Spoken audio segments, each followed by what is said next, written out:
What is going on, everybody?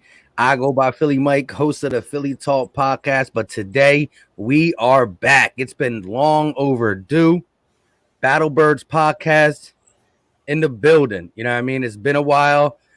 This is the real slow part for content. The Eagles had what I would say a pretty decent offseason thus far.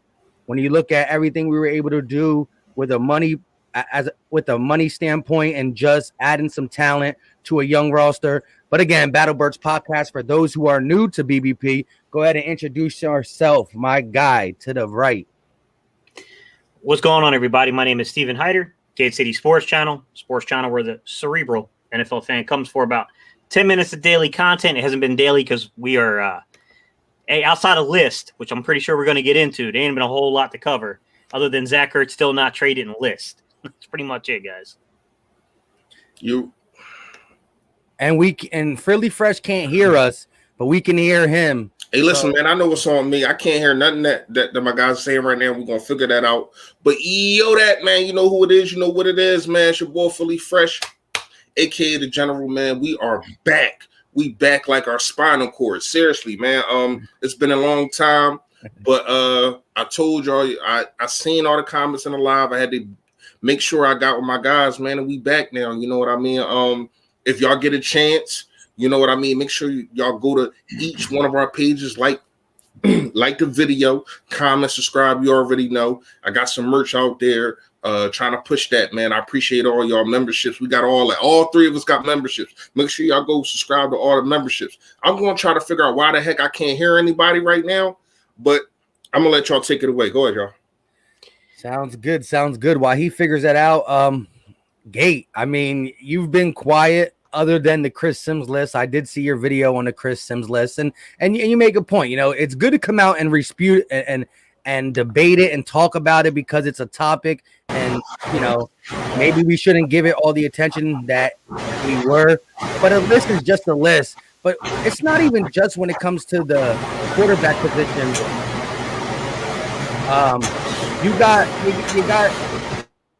us just looking like an overall bad team. I just like somebody scanning for cable. It's fresh.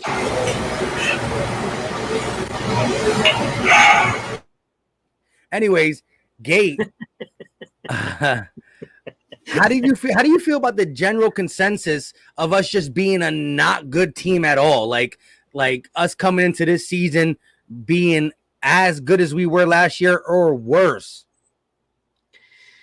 I mean, look, man, I don't know how good this team is, Mike. I have no clue.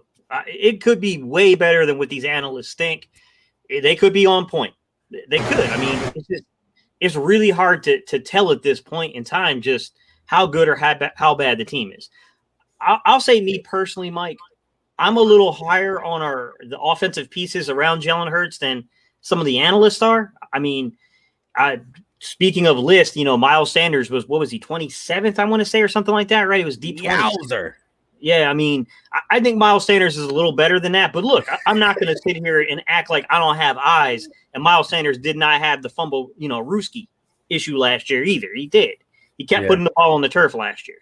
And that was, if I remember correctly, that was a concern with him in college too. But after his rookie season, it kind of looked like, yes, he wasn't utilized a lot as a receiver at Penn State, but he showed decent hands his rookie year, right? Made a couple of rookie mistakes, that season in 2019. But for the most part, he really wasn't putting the ball on the turf. And then there was a regression last year in certain aspects of the game. But my question is, Mike, is how much did the altered offseason last year affect guys and give like these really bad, performances from the 2020 season? And that's the thing with like a guy like Miles Sanders is that I don't know how much of that came from a lack of reps. And then he had the nagging like hamstring stuff to begin the season. Mike, I don't have him as low as 27th. I don't know about you, man. I don't have him top 12 or anything like that, but I definitely have him top 20. Yeah, I said 15 to 22. You can make an argument for anywhere around there. You want to be a little bit overzealous, call it 15. But again, yeah, the fumbling issue was the main problem. I don't really see a regression in his running style. I seen a regression in the fact that Doug Peterson didn't want to call the run. He was nicked up though, missed 6 games as well.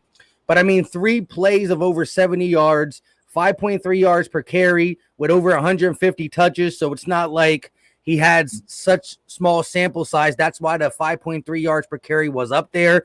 Over 150 rushes is still a decent sample size. I think he had 161. The main regression, I would agree, was his pass catching. He went from a wide receiver type hands, really good, looking like, because remember our rookie season, he was catching 35, 40-yard bombs. He was like our most explosive playmaker, and that did tail off. It started with a couple miscommunications from him and Carson Wentz. Then he dropped some gimmies. I still remember when he put the move on the outside on the comeback route, looking like a receiver, and Wentz missed him on that one. But I agree there. Fresh, can you hear us? Yo, that I'm back in full effect, baby. What's going on? The boy is back. What's going on, man? What I miss? Damn. My bad, Joe. So let's get your opinion on it. So we talked about just being disrespected in general, but the first list we talked about was Miles Sanders being 27th. Gate said he's not going to have him top 12. I said I think Miles Sanders, you can make an argument between 15 and 22. I'm pushing closer to 15 than 22, but 27 is just outlandish. What is your take on Miles Sanders' sophomore season and how they ranked him at 27? That was the other list that I was talking about backstage. Yeah. To me, it's not just about Miles Sanders.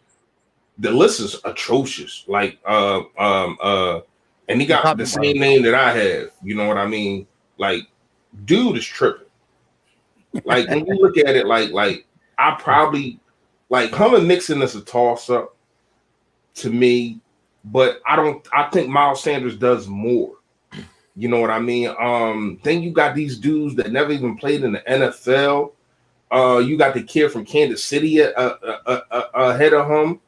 Like, you got all these names that are not better than Miles Sanders. Let's keep it real.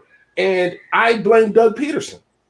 Doug Peterson is the reason why, and I guess Maurice Jones is just tripping. But other than that, man, like, you got to blame Doug Peterson. You didn't get his kid a chance. And I said this in, I want to say my last video, the video before that. You robbed this kid. You robbed this kid of having 1,000 yards probably the last 2 years.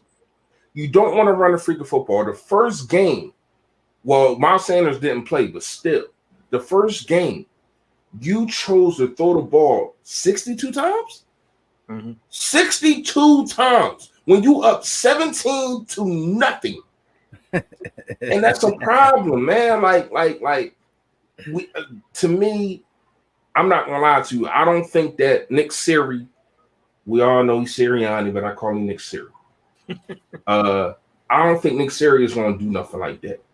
And I keep looking at the losses that we have. Yes, I have, because I wanted to see how this coaching staff would change.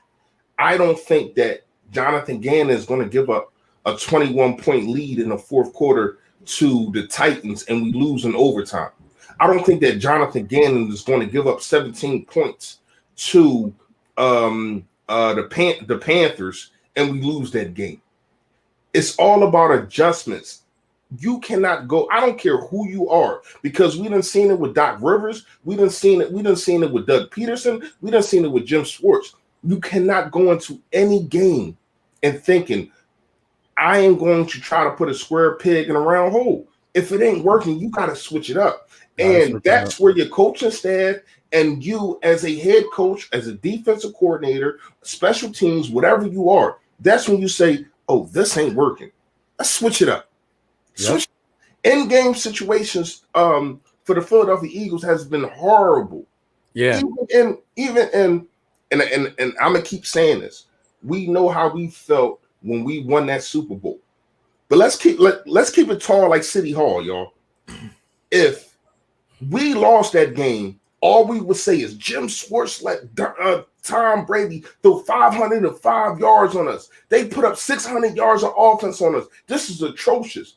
It's still atrocious. Now we got the Super Bowl.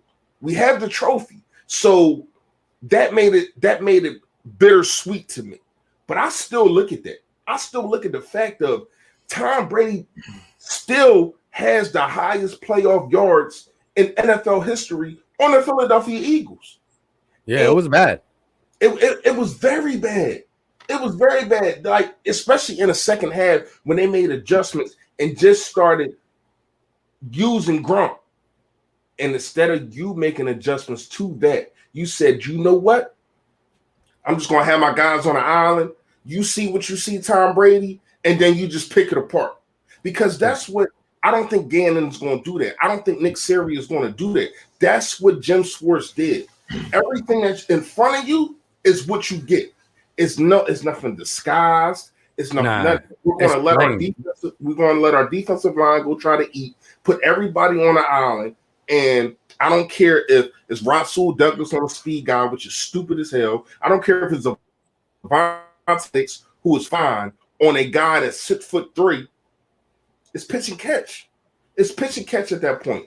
And it was atrocious. But now I think that you're going to see adjustments. And I think that we do need to get into the CB2 situation, but I'll let y'all go. No, I agree with all that. And like you said, the only reason why it's not a talking point, and I've said this last year on a lot of things get forgotten when you come out with a win. Things get maximized when you come out with a loss. You know, even in the win, you could critique stuff. But shout out to Robert Dredden with the $4.99 super chat already. Shout out to Philly Talk for bringing that fire for all Philly sports. Bird's going to ball out this year. And, the elephant in the room is always Dallas stinks. And I co-sign that 100%. Listen, I love the show Hard Knocks. I will not be watching it this year. The Dallas Cowboys are on Hard Knocks.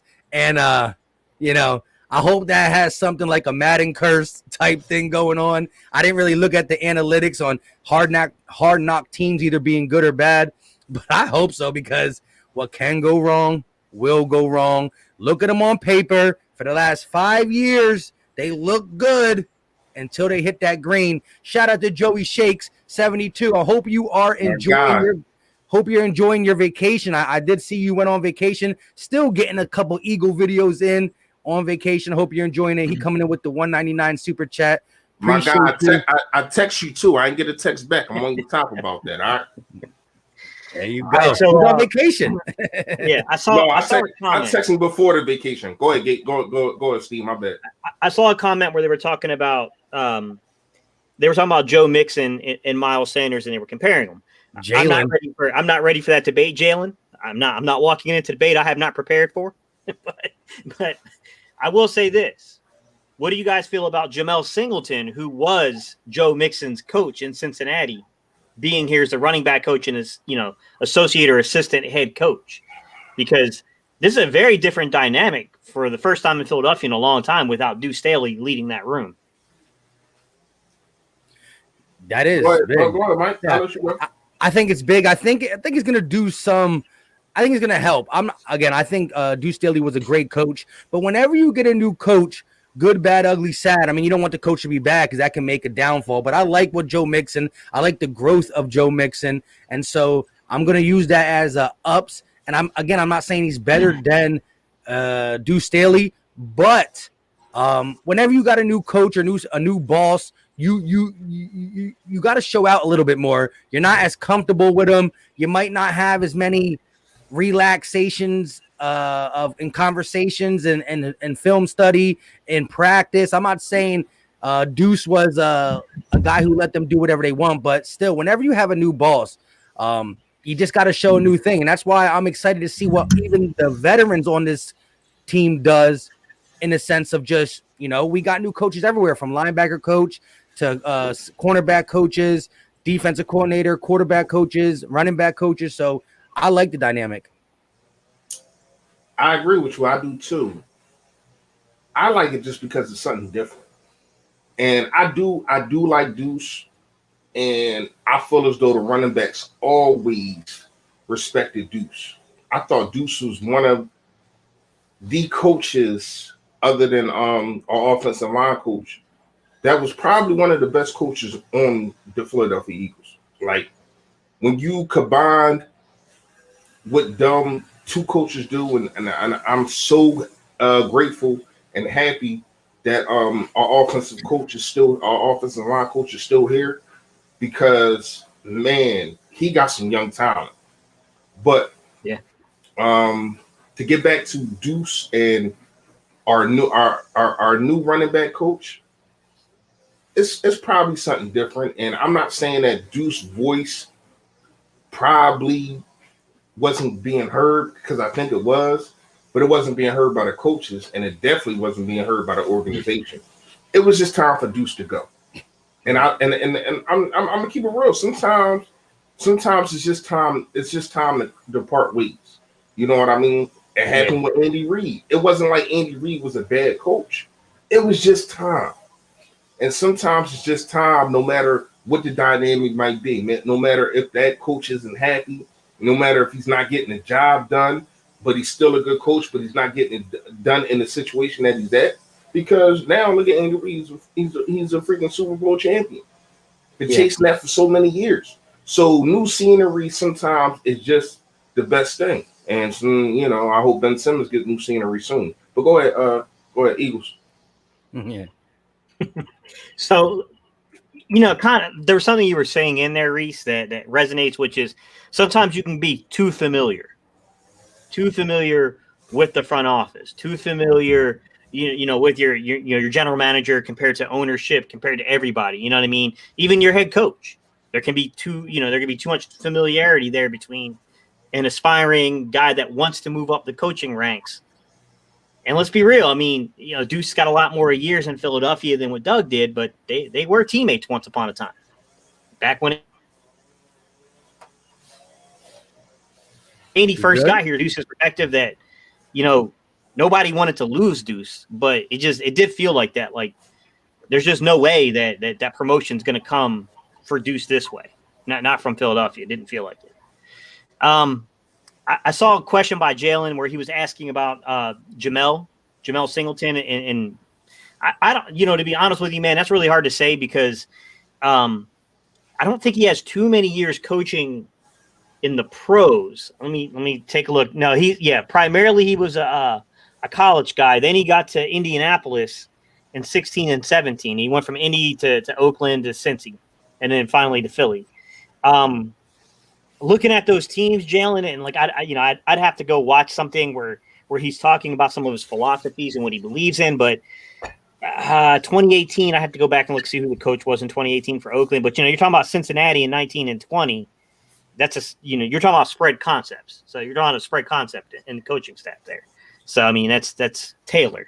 So I mean I'm going to guess that he's probably pretty familiar with the system and the scheme that we're running here. And then there's probably some familiarity with, although he did not overlap with Nick Sirianni, obviously coming out of the Indianapolis coaching tree from the staff prior to Frank Reich and those guys coming in, like there had to be, there's probably some front office at work here to where guys kind of know each other, you know what I mean? That are plugging in from Indianapolis to Philly to stuff like that. Probably going on, but I don't know, man. I don't know if he's going to teach, what some of the principles will be that he'll teach, man. We'll kind of have to wait and see until we get film from this season on to see what he's teaching running backs to do. Hey, real fast before you go, I definitely agree with you, Gates. Before you go, Mike, real fast, I got to shout out MM, man. If y'all don't know, that's the guy that make the keychains, the Yodak keychains and everything, man. I seen man here, man. He put in that work for me, and I appreciate it. You know what I mean? If y'all don't know, if you subscribe to the membership or whatever the case may be, you get a free keychain, and that's the guy that made them. And they dope as hell, man. Shout out to him. Seriously. Go ahead, Charles. My bad. Nah, big facts. But yeah, man, it's going to be an interesting dynamic, the new running back coach. I just can't wait to see how all the coaches do, because we are a huge question mark. But again, when you try to do your due diligence and reach around, look around, figure out who everybody is as much as you possibly can without actually seeing them play, I have good feelings. And that's what I'm going to leave my final notes on before the season is they haven't shown me any reason to doubt him, so I won't. But I don't want Eagle fans to get all crazy if the beginning's a little bumpy. Again, Nick Sirianni, first time doing this. He might get some jitters in exactly how he wants to call the plays. He knows what he's going to do. He got the game plan, but we just got to see. But as you see on the screen, Nick Sirianni, Jalen Hurts, and Devontae Smith, that's going to be a combination that I'm very interested in learning about. It's going to be what propels our offense. But I want to ask you guys this, since we're still on the running back list, kind of talking about that. How big do you think the run game in general is going to be for the Philadelphia Eagles? I think it's going to be huge. I think we're going to be more heavier running. I mean, you can't go less than Doug Peterson, but I think it's going to be more balanced. I think we'll be, again, if I want to compare it, like the 2017, I'm not saying running style and third and rushing, but I think we're going to use it, and that's including our quarterback, because Nick Sirianni's not, I mean, I don't see nothing that says that he likes to, run the quarterback because he hasn't really been in that situation. But one of the things that benefit by having a guy like Jalen Hurts is his legs. You don't got to use it all the time, but why take that dynamic away? You got to put some RPO quarterback runs in it and have an extra blocker. What is your take on just the run game in general, the bruisers, Jalen Hurts, and Miles Sanders? I'll be honest. Yeah, go ahead, Reese. Coming from a running back, right? This running back room is so underrated. When you talk about having Miles Sanders, Kerryon Johnson, the young guy that we just drafted, who even knows what we're going to do with Boston Scott? You know what I mean? I like this running back. This is probably, other than probably the offensive line and defensive line, this is probably we got to see what the wide receivers want to do. So, to me, this is probably the third best group on our team. You know what I mean? Like, Kerryon Johnson is such an improvement, and we still got Howard that you can have for trade bait if so big. You know what I mean? Like, this running back room is deep, and I don't think we ever been this deep. Like, I'm talking about since I've been an Eagles fan. Like, just think about it, y'all. Have we ever had this much talent in the running back room? We always been screaming. Remember Josh Adams about 3 years ago? You know what I mean? When we made that playoff run. You know what I mean? Corey Clement was okay for a year. We had LeGarrette Blount for a year. And that when we had LeGarrette Blount, Sproles, Jay Ajayi, Corey Clement, those four, even though we know Sproles didn't play, he only played like 4 or 5 games. But Clement came up. You know what I mean? Then we got that. We already had Blunt. Then we got Jay Ajayi. That's how we won the freaking Super Bowl. We was third in the league in rushing. Third. Correct. And now I think we getting back to that, y'all. I'm not saying we're going to win the Super Bowl this year, but what I'm saying is running the freaking football is so much better for everybody. It's better for our offensive line who likes to push and not be pushed back. It's better for our quarterback who can stay cleaner, who can manipulate, and who can stay fresh. That's not no pun intended. And that's another thing. He can manipulate the run also because he can run. RPO. I'm trying to tell you this. If used right, this running back core is going to be crazy. Don't sleep on Kerryon Johnson, man. I'm trying to tell you. I watched this kid. I even had him in my fantasy 2 years ago. The dude's a baller. He's a baller. Gotta stay healthy. Know if given the football, if given the football, what Miles Sanders can do. You know what I mean? Mm-hmm. We do know he got fumbleitis. We do know he got to cure that up. He got to get that right. You know what I mean? But then when you bring in a Jordan Howard who is a bruiser, And then a kid, I can't remember the kid that we just drafted, man. Somebody please refresh my memory. Kenneth Gainwell. Kenneth Or as Gainwell. Philly 500 would say, Professor Kenneth Gainwell. A scat back that not only can be used, can be used at the running back position. You can put him in the slot. Let's keep it tall. Let's keep it real, yo. You can put this dude in the slot. So this running back room to me is scary. I ain't gonna lie to you, and I'm so excited. I cannot wait to see it, man. Go ahead, Joe.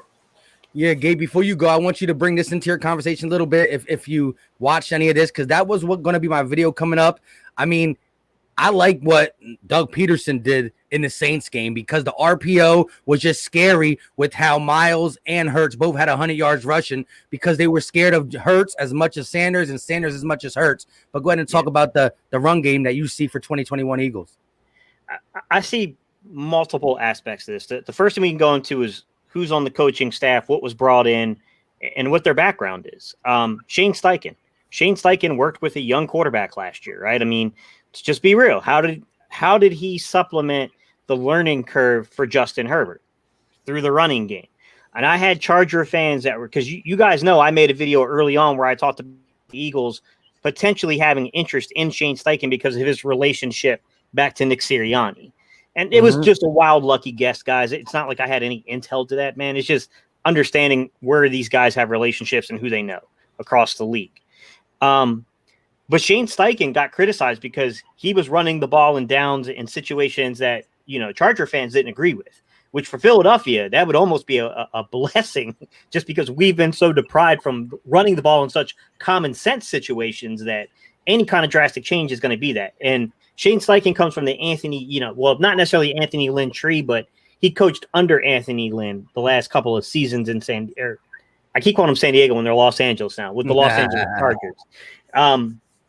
But the Chargers, Anthony Lynn, very conservative play caller himself. Like you get what I'm saying. Then you throw in a guy like Nick Sirianni, who Nick Sirianni doesn't strike me as a conservative play caller. He strikes me as a creative guy that tries to find opportunities for the running backs. That's what. I don't know if we're going to be like one of these teams that's really balanced, like almost 50-50, almost, 55-45 or something like that with the pass to run ratio. But I will say that just following all the tea leaves with Nick Sirianni and the way he likes to manipulate matchups and utilize running backs to, the fact that the emphasis we placed on the running back position, not, in the draft, we got a guy that was, look, if it wasn't for him opting out, probably goes a lot higher than the 5th round. That one kind of fell into our laps. We take a chance on that guy. He's probably 3rd or 4th round pick if he plays this past season. And then, you take a look at what we did in free agency. We bring back Jordan Howard. So now you got a guy that I don't know how these guys, but I know that he's the only guy on that roster with the resume that has 1,000 yards on it. You know what I mean? It's 1,000-yard rusher on it. Good contact bounce back. Guy that can definitely pick up the blitz. He can pass pro. He's good in pass pro. Then we, keep kind of going down the line and what they did, they do tender. They put the restricted tag on Boston Scott to keep Boston Scott here. Look, they put a lot of emphasis, on the running back position, in the offseason, leading up to basically finding a guy that in many ways he's similar. He's very similar in the frame, the makeup in terms of the body composition to a guy like, Miles Sanders. And to me, there's going to be an emphasis on the running game. I just don't know that's necessarily going to be high percentage runs as much as it is just quick, easy progressions, matchup things. Mike, I've been crying and screaming to get 2 running back, get 2, 20, 21, 22-man personnel on the field. And a lot of guys look at that and the old school saying 5 or 10 years ago was that was a coach that lacked imagination and was stuck in the 90s. In the early 2000s when you were running those back sets. But in today's game with the athleticism of the players in the running back room, let this sink in. Go look at Kansas City and Tyreek Hill. What position did he play in college? Running back. Like the position has changed a lot. It's not the same position anymore. And I mean, my hope is that we're going to see a progression towards 2 back sets. I'm not talking about 20% of our offense, up to 5 to 10% of our offense. But I'm excited, Mike, because I think that the running back position in general, not necessarily the running game. It's not what I'm saying. I'm saying the running back position in general, I think, is going to take like a major step forward in importance for the Philadelphia Eagles. Yeah, and shout out to everybody in the chat. We do have 120. What happened? No, go ahead. We do have 120 people watching. We are live on 3 different channels, and I know a lot of people are sub everybody or all of us, or if you're not, go ahead and get that done. But again, wherever you're watching it, make sure you hit that like button. It goes a long way, pushes it out here, pushes out the content for us, and we greatly appreciate it. Plus, it's easy, it's free, it don't cost a thing. But yes, we got $120 in the chat on a Saturday evening when you look at the 3 channels. Now, I just want to piggyback off Gate what he said a little bit and just say, I'm super excited about the run game and how it's going to be used. And I do need Nick Sirianni to utilize Ertz. But Jalen made a good point. The thing that could deter us from running the ball is go ahead. Is being down, 5 minutes into the game and you're down 14-0 because as Fresh would say and Jalen said, bombs over Baghdad, 2 big touchdowns, and it's 14-0. And now Nick Sirianni hits that panic button from the second quarter and beyond, and that takes us out of our element. So, we're gonna have to run and real fast. That's why we need to talk. We need to talk because people have, they got their different opinions on the situation. But to me, I'm looking at 3 guys. We already know Steven Nelson. You know what I mean? I say Richard Sherman. Everybody say, oh, well, he's old, he's this and he that. If Richard Sherman steps on the Philadelphia Eagles field, he is better than anybody that we have at CB2. That's just facts. Love Avonte Maddox, but you're just too small for the job. You can't have a 5'9" guy on there playing outside. And I've been saying it. I said this last year. I don't know if y'all remember. I love Avonte Maddox's heart. I love what he brings to the table, but he's not an outside guy. And what happened? Bombs over Baghdad. Barbecue chicken. And it's not his fault because he beat right there. It's not like he don't have a footwork. It's not like he don't have a technique. He's just not tall. He's not tall enough to ball. And that's facts. So when you look at a Richard Sherman, who is 6 feet, and then shout out to Jalen again. You know what I mean? And then a guy that he brought to to the table was what's his name? A Graylin Conley or something like that. You know what I mean? When you look at these kind of guys, first of all, get rid of Zach Ertz. Let's stop freaking playing. I'm tired of hearing all the rumors. I'm tired of hearing build. Get the freaking get it done. Just get it done. He don't want to be here. He has not shown up to the NovaCare Center since last year. Okay? Get the freaking job done. It's rough. Go. So what you want to say? Gates or Mike, please inform me. We'll be saving $7.5 million or something like that if we trade him. It's 7.5 or 8 million, something like that, right? 8 million or so, yeah, 8 million or so. So you don't think you can take half of that and go get you a good corner? Steven Nelson is still out there. Everybody keeps saying, well, not everybody, but most people saying, oh, well, Steven Nelson, where did he come from? He's this and he's that. He's better than anybody that we got. Yes, I don't have a CB2. If we don't get one of these guys at CB2, we are in trouble. And Jaquette, that's really the only guy. You can't put Crevion LeBlanc there. You can't put Avonte Maddox there. You cannot put none of these guys there. You have to get a CB2.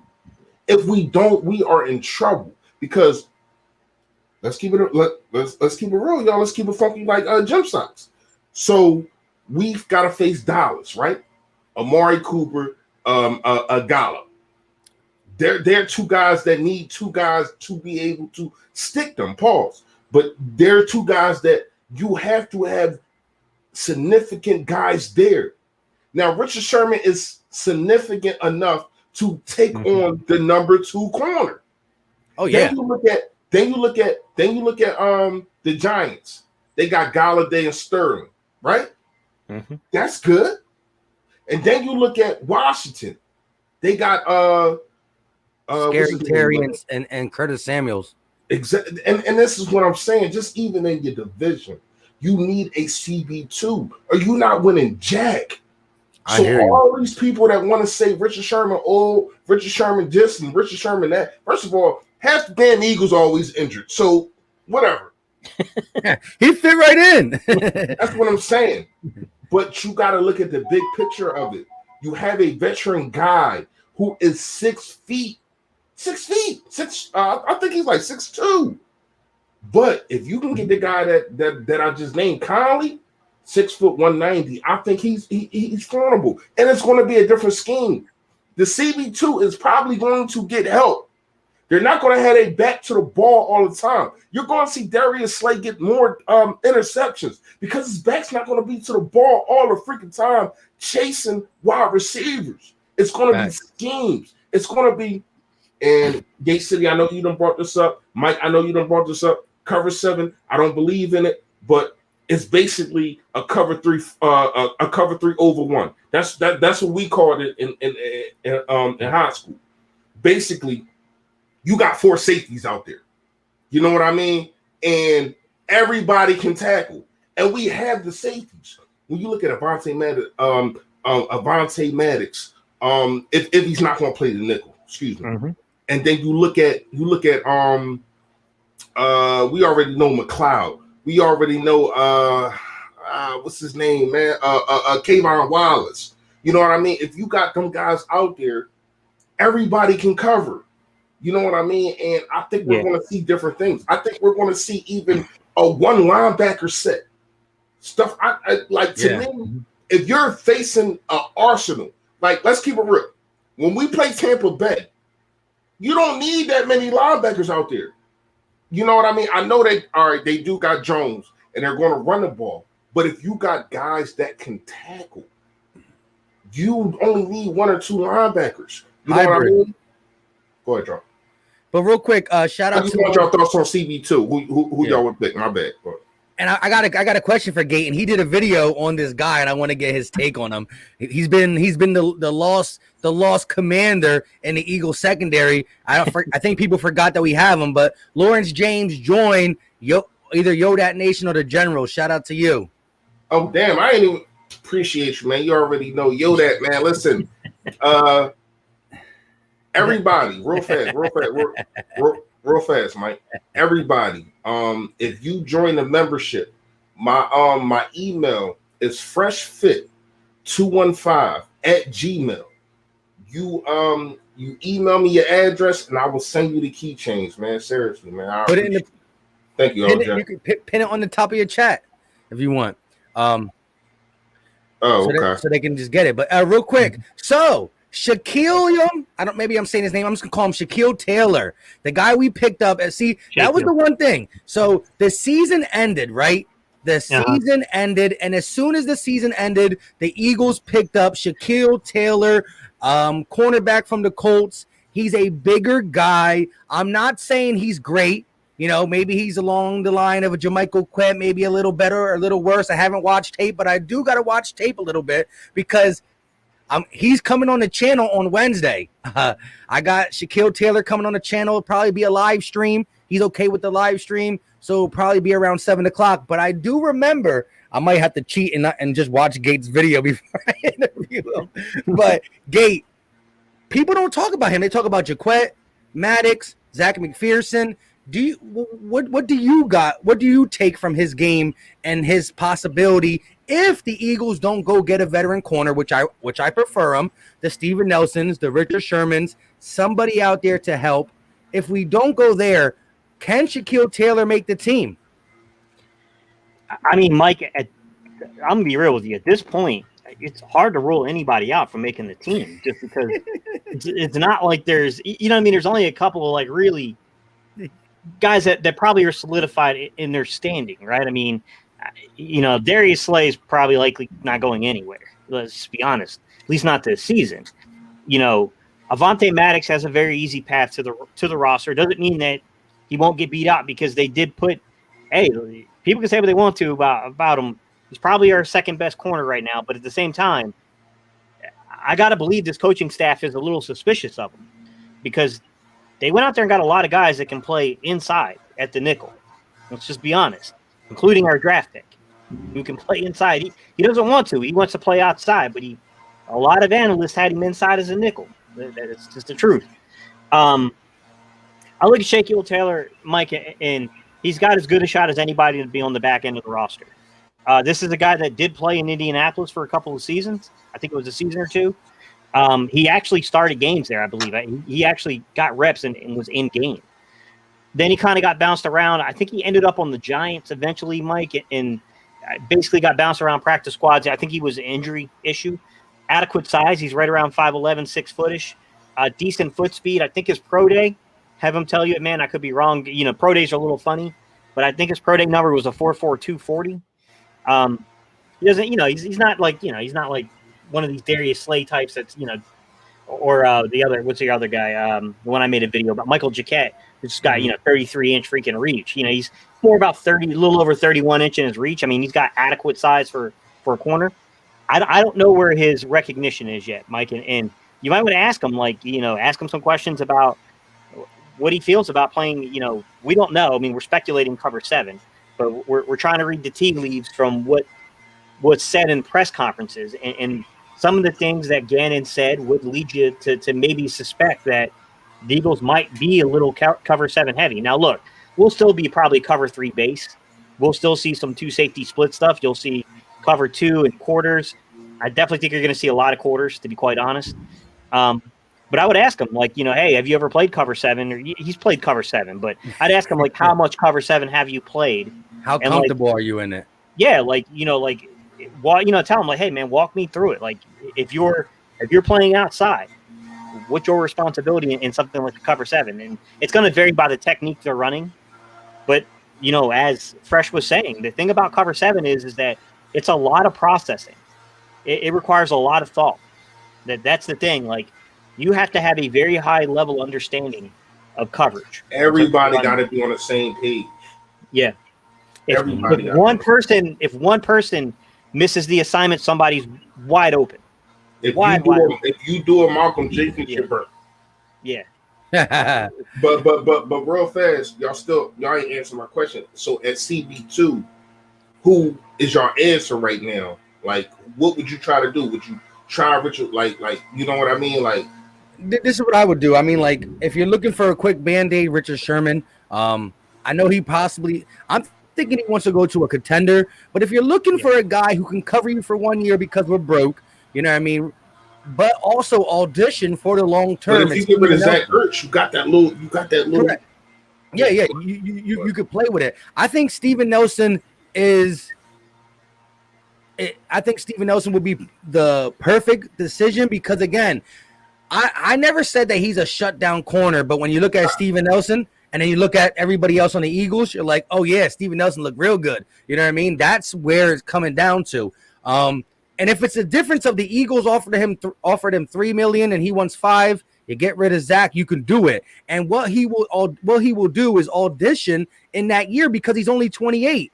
So we all know what our cap's going to look like next year. So if he comes in and plays the second best receiver on 17 teams and he's able to do a decent job, well, now the Eagles got money and they can pay the 28-year-old going on 29 for a 2-3 year deal. Now with Richard Sherman, it's legitly only a 1 year Band-Aid, and now you got to fix the same problem next year. You understand what I'm saying? So Nelson would be the best fit. But real quick, shout out to Victory. He gave him a super chat. It's been reported that the Eagles have been close to re-signing Dallas Goedert. What are your thoughts on that? And by the way, don't forget to smash the like button wherever you're watching and check out that fire Yodat merch. Appreciate you, Vic. I definitely do, man. Dallas Goedert got to show me more. I'm not even gonna lie to y'all, man. Shout out to you, LJ. I see you in here, super Yodating it up, man. We appreciate you, seriously. Big fan. He got to show me more because when he has been the number one and he is the guy. Hold on, y'all. Hey, shout out to Philly the podcast, another channel member, another great YouTuber. Eagles content. He does like the Nets, though. I don't know why. I don't like him for that, but I like him when he's talking Eagles. You know what I mean? Yeah, But shout out to Philly yeah. Philly the podcast. Yeah. So Taylor followed him as well.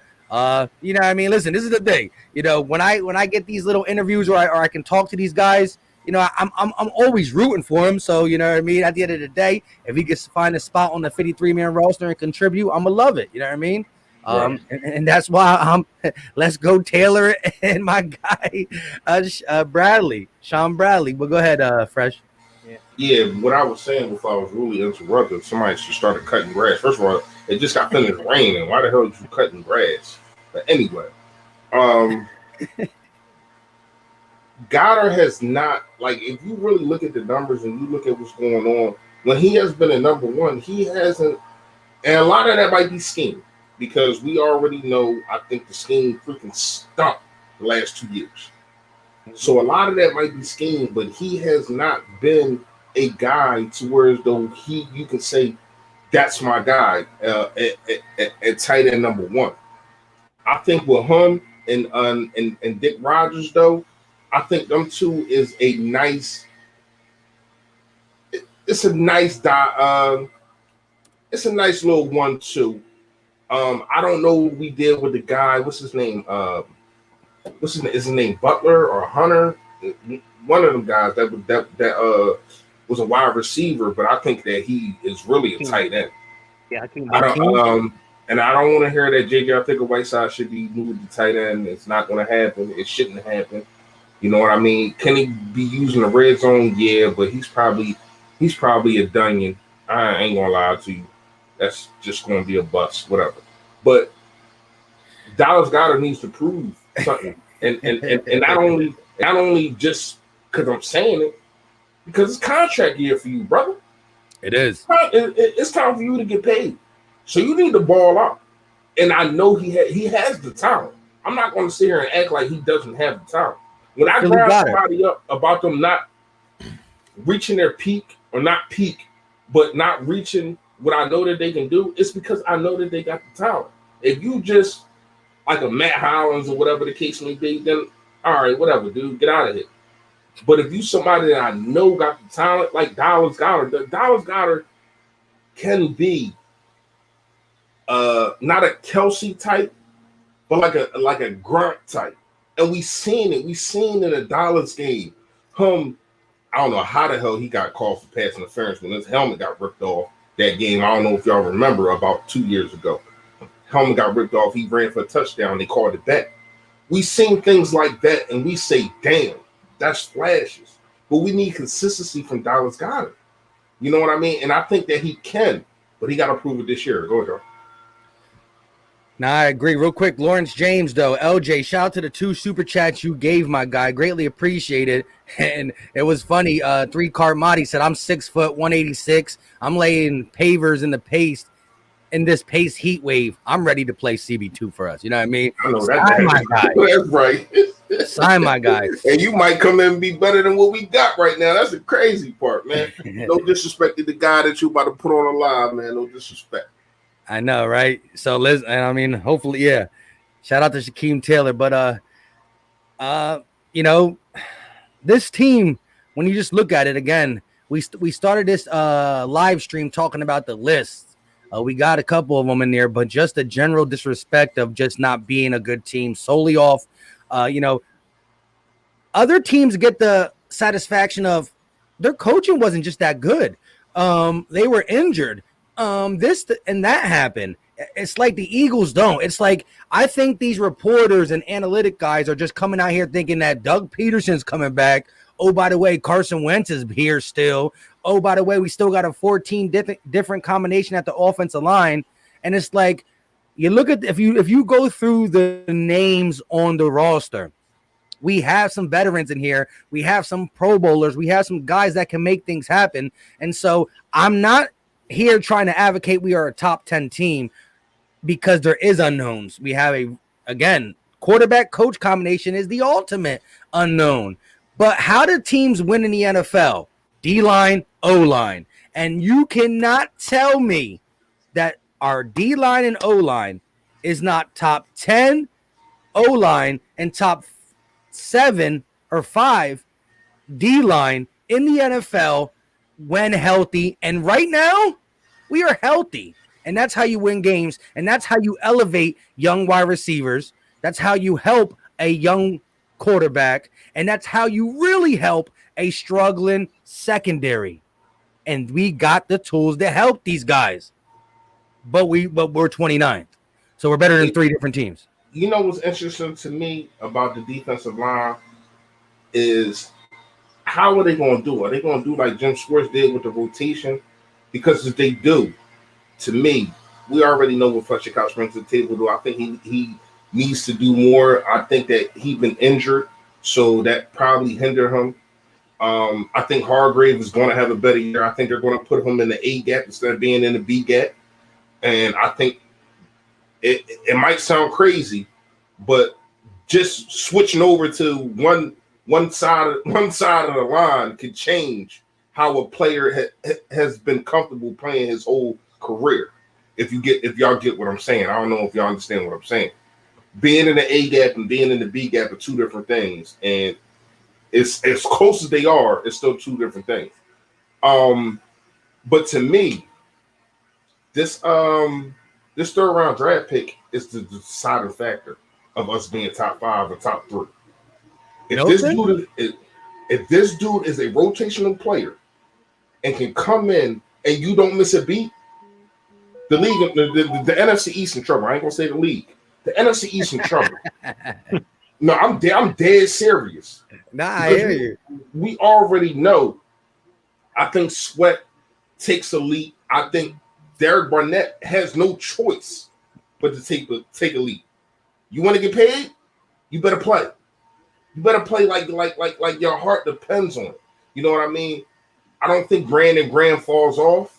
I think he stays kind of where he's at. And I think this is his last year as a Philadelphia Eagle or probably in the NFL period. But I think he goes out with a bang and has a good year. And I'm not going to say he goes to the Pro Bowl again, but I will say I think he will have a mirror kind of season.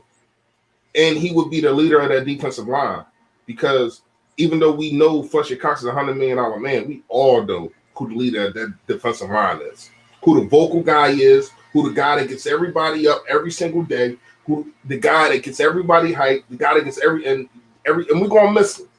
You know what I mean? But if Milton can be that guy, the NFC East is in trouble. Goya. Gate, I want to ask you though, because I'm talking about, great teams have a great O-line and a D-line. That's the staple of starting your offense and defense. Where do you got us ranked? I'm talking about totally healthy. The addition of Kerrigan, maybe a leap of Sweat. I think just the fact that Fletcher's going to be not nicked up as he was last year. Go ahead and start with the D-line and O-line. I know you don't like to do this stuff, but where would you have us? Give me your area on both sides.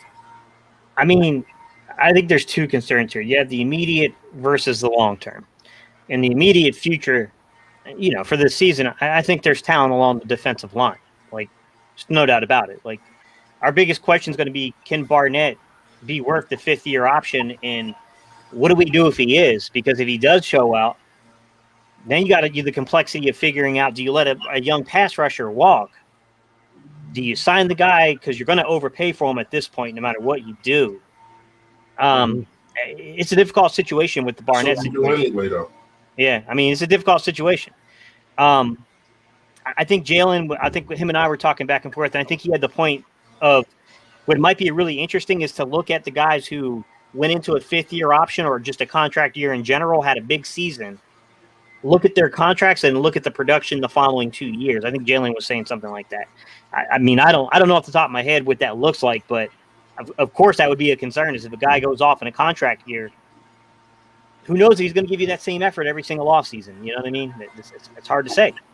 But I will say that I'm concerned because you got Fletcher Cox, who's now over 30.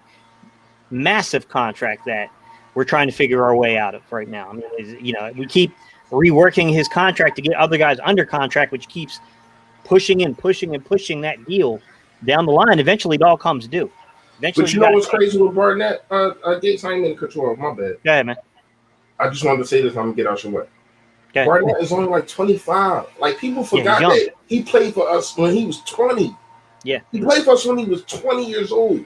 Like Vic, I see what you just comment. You my guy, but you're wrong. I don't think that he's a bust. I just think that he was young and wasn't being utilized right. You know what I mean? I'm not gonna say wasn't being taught right, but I don't think he was being used right. And then some injuries happened and yada yada yada. But in 2017, we had no complaints about Burnett. Let's keep it a bean. We ain't had no complaints about him. So for the fact of a guy being drafted and playing for the Philadelphia Eagles and winning the Super Bowl and Philly 500 did. Huh? When I very first found out 500 and I was new to this YouTube game, I went back and watched his first videos and he hated the Barnett pick. I forgot why, but it's funny though. Somebody else. I know you. I can't remember who he wanted, but he wanted somebody else. Yeah, I forgot too. But yeah, I mean, when you look at the guys that went after him, I mean, you could debate. I mean, you can debate. You can do more than debate. I ain't got no problem with that. But the fact that the guy was only 20 years old and won a Super Bowl at 21, it was like when he got drafted, he was 20. Yeah. That doesn't happen. And you know, it was so much hype around him with beating Reggie record and all that kind of stuff. So he was put up there in Tennessee. You know what I mean? And I get why the pick. I understand it. It actually looked good at the moment.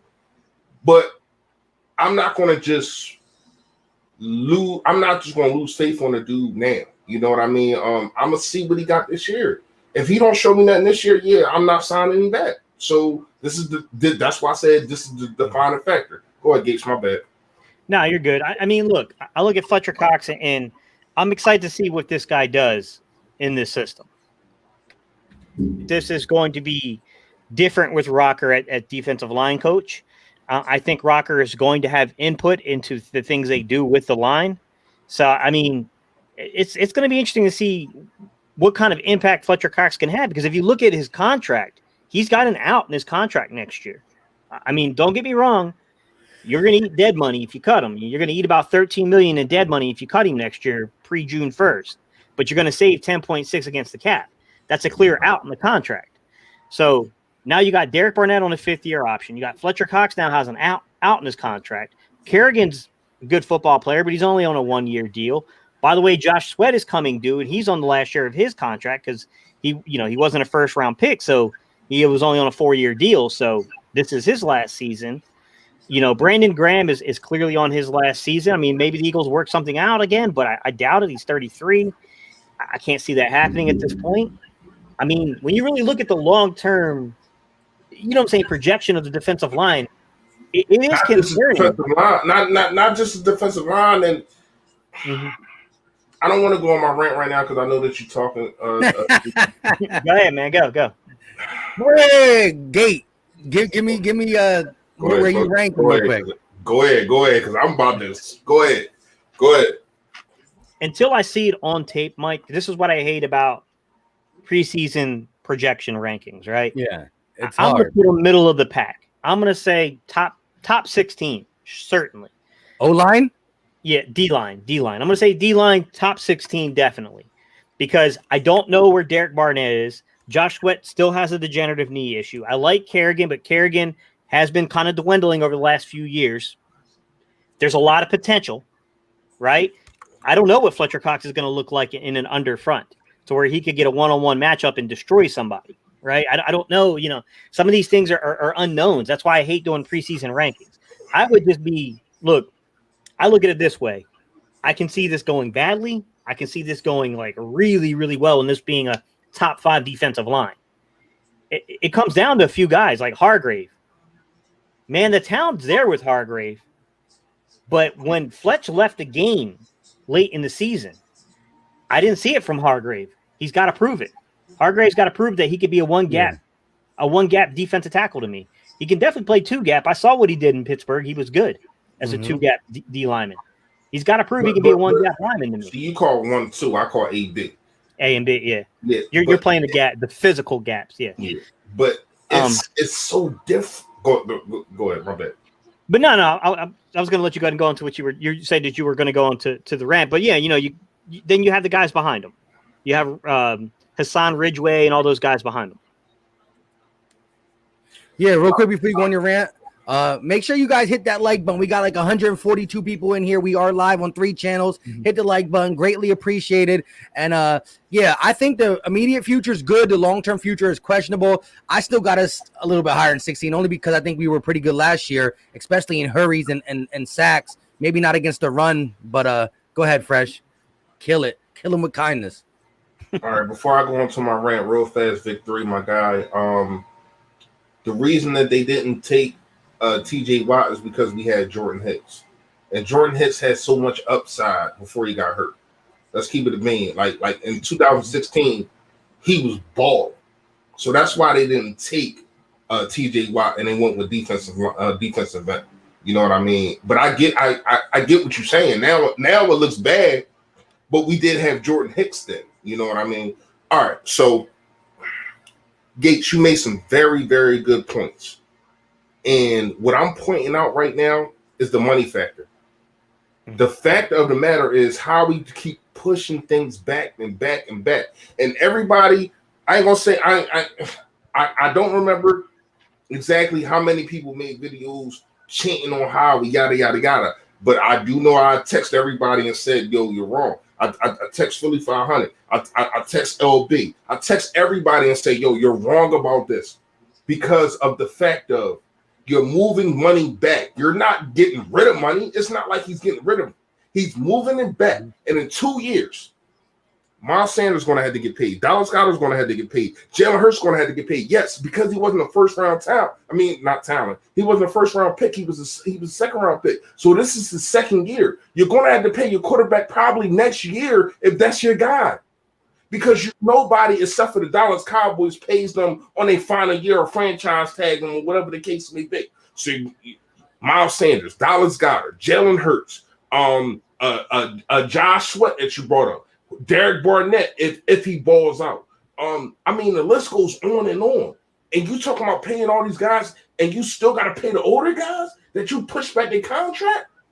And a lot of them contracts, it be guaranteed money. So if you get rid of them, you still got to pay it. And this is why we ran it before he made all these reconstructions, right? Mm-hmm. We was ranting. We were saying, how will you put us in this predicament? And then we come out 3 weeks later and say, oh, well, yay, you reconstruct. No. This was the year to do it if there was ever a year, though. Why you say that, Mike? Because this is the year that we went, instead of increasing the cap 10, 15 million, we went 15 million behind. So I'm saying I don't agree with. I'm talking about the future. Are we ready to win? Are we ready to win right now, Mike? No. Exactly. So it don't matter. We got to field a team. You have to field the team, but you can also get rid of players. Like to me, I'm not gonna lie to you. The reconstruction is only going to hurt us in the long run because he did the same thing in 2017. He reconstructed, and that's why we in the hole now.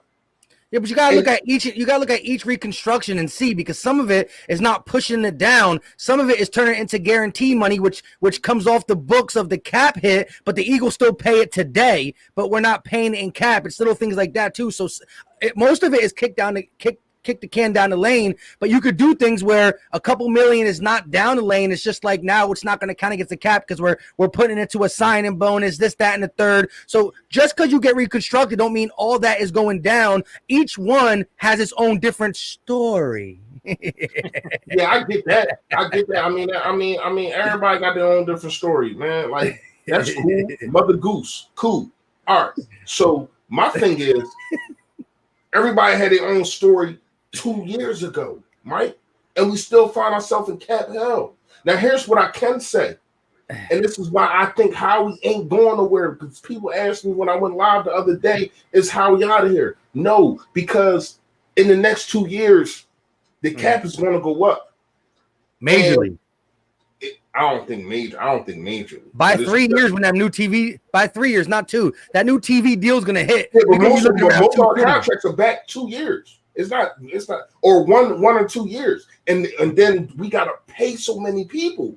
You know what I mean? Like when you look at it, man, and the major, this is really why I'm frustrated about it, because you're going to have to pay, if Jalen Hurts is the guy, your quarterback, in 1 or 2 years. You're going to have to pay your quarterback, and then you're going to find yourself in cap hell again. Yeah. And this is what I'm saying. And maybe we'll be contenders then, and maybe we won't even be able to bring a free agent because we can't freaking pay nobody. Mm-hmm. That's when you find yourself in trouble.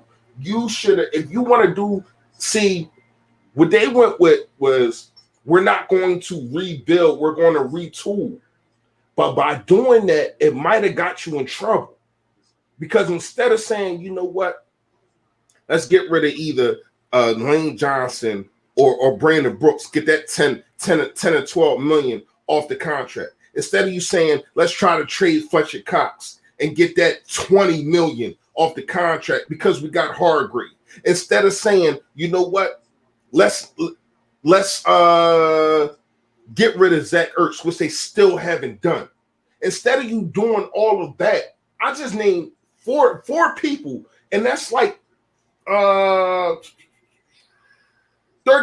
to almost 40 million right there. Right there. Some of it's going to be dead, though.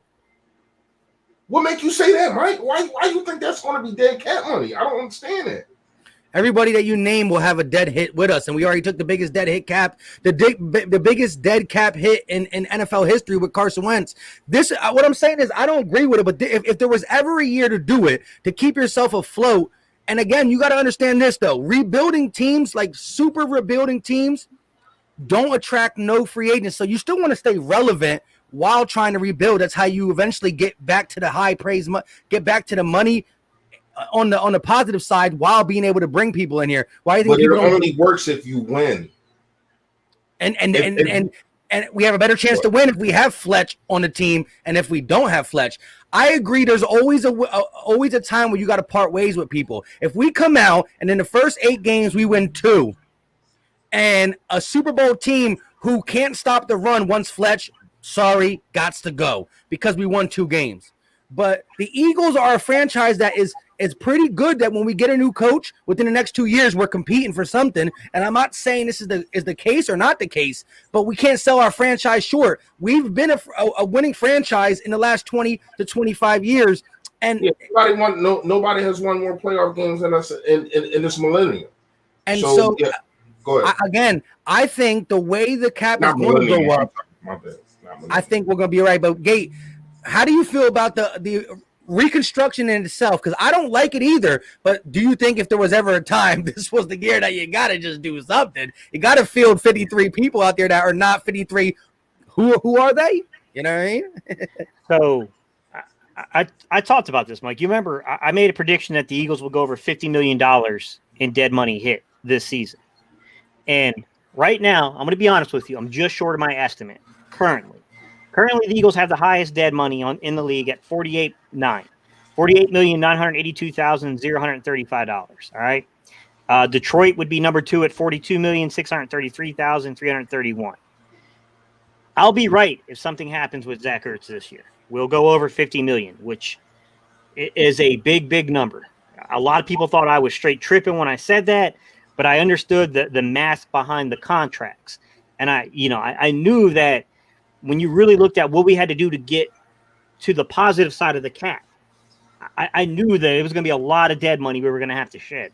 And there's just no choice but to shed that dead money. Looking at this, though, Mike,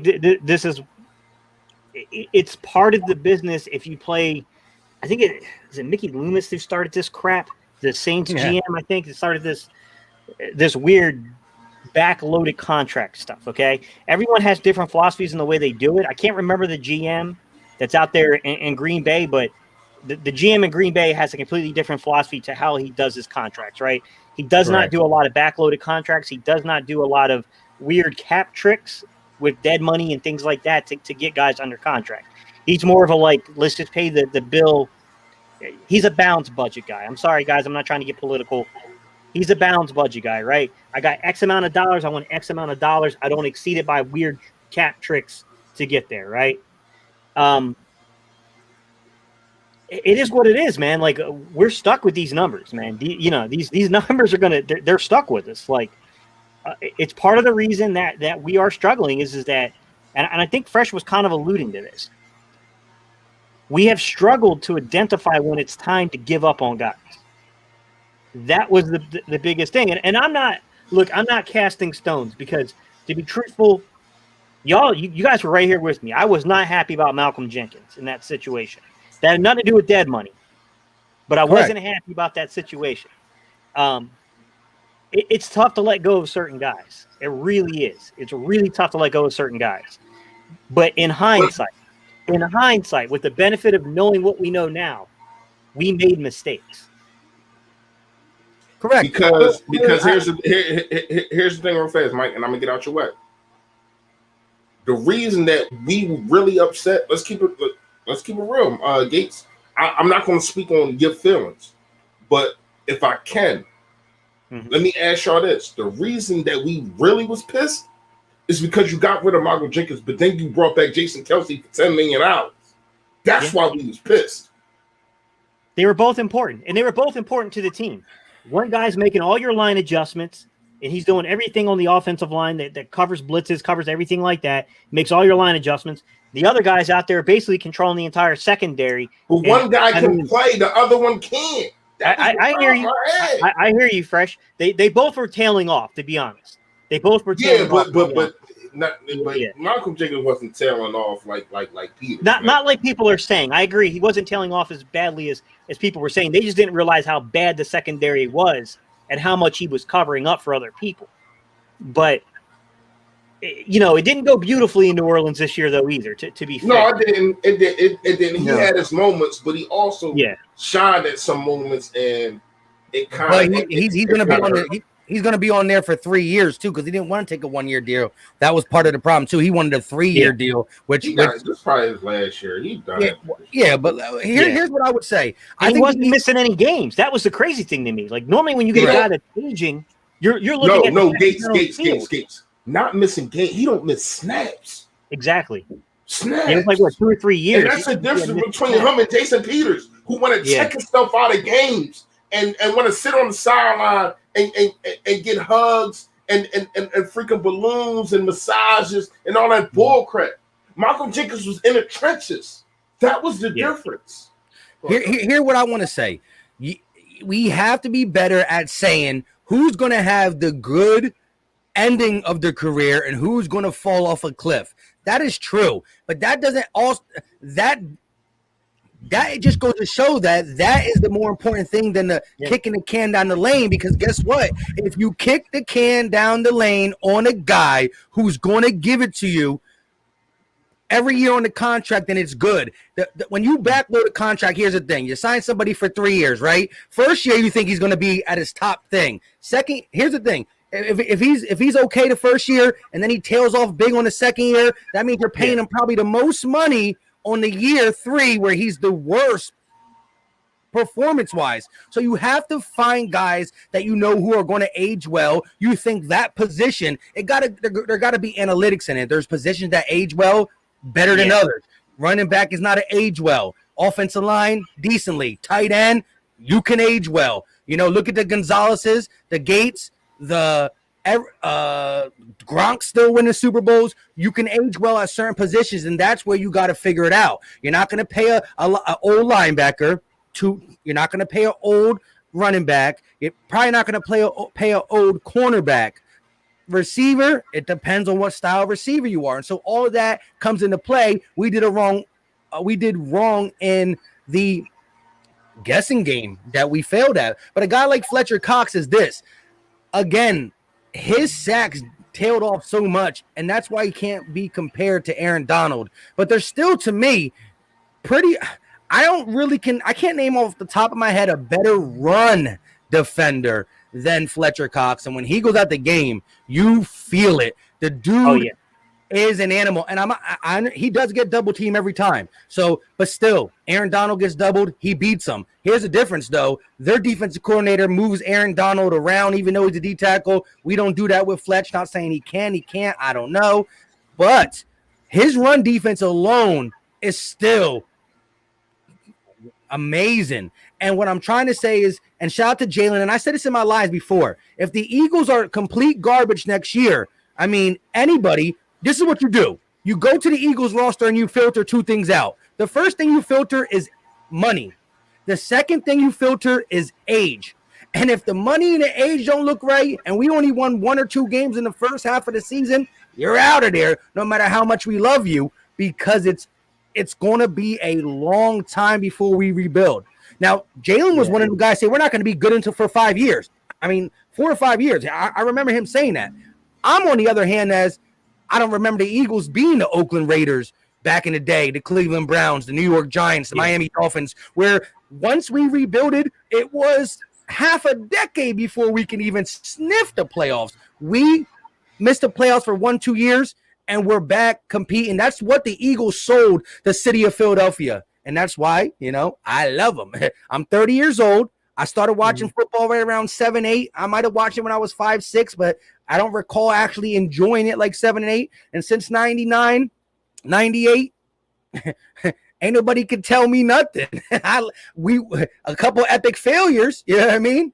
But I seen a lot, and I love what they do. But yes, kicking the can down the line is a risk, but you gotta kick it down on the right people. But my whole thing defending Howie on that note only. That note was this was the year you had to do it to keep us competitive, to bring in guys like Harris, some backup quarterbacks, a running back, a linebacker. To do that, I think it was needed to keep us competitive in a bad division where winning brings more people. Winning makes the fans stay there, so they're spending money. And I don't think Jeffrey Lurie cares about spending money. The only thing that matters is the cap dollars are the cap dollars. But that's why I think Howie's also good at finding the in-between lines to keep that money paid in the present, but not be on the books. You can do it. Find ways. Well, there's some things in that, Mike, and let's just call a spade a spade. Jalen Hurts solidifying the quarterback position would go a long way and turning this roster around with youth. Facts. That's the thing, because everyone keeps talking about 3 first-round picks. If it doesn't work out, we can go get an Aaron Rodgers. We can go get this guy and insert a name. But then what happens with you're paying those guys, a Deshaun Watson and Aaron Rodgers, they're not going to just want chump change, by the way. You got to take that into impact in terms of your what's going to happen to your cap. And then on top of that, you have a host of free agents on the defensive line. I mean, still, we might have questions in the secondary. We will have questions in the secondary. Like, to me, Jalen Hurts locking down the quarterback position this year and showing that, you know what, we don't need to be in the hunt for quarterback in the 2022 season, 2022 offseason. I think that does so much for the overall health of the roster, because what that would do is it actually allows us to focus on things like defensive line, outside corner talent, plugging in a piece or two even on the offensive line, because I still think people don't realize some of the situation going on with the offensive line too, to where, there's some concerns there as well. I mean, I like Driscoll. I like a few of those guys. Herbig's been a nice story. Undrafted rookie free agent who's proved to be decent. I mean, my guy's still a good 50, 60 pounds. I mean, I know they say he lost weight, so I guess I got to wait to see what this man looks like in camp. But, I mean, my guy out there, I mean, the dude looked like he was playing center and left guard at times, center and right guard at times. Like, just be real.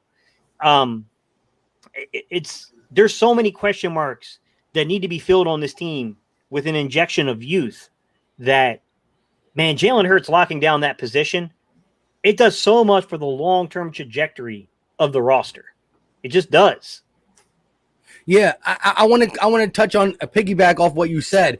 Yeah, for the simple fact that these first 3-round picks, I said these 3 first-round picks, I got it backwards. You want to use that in bringing in talented, youthful players that for the next 5 years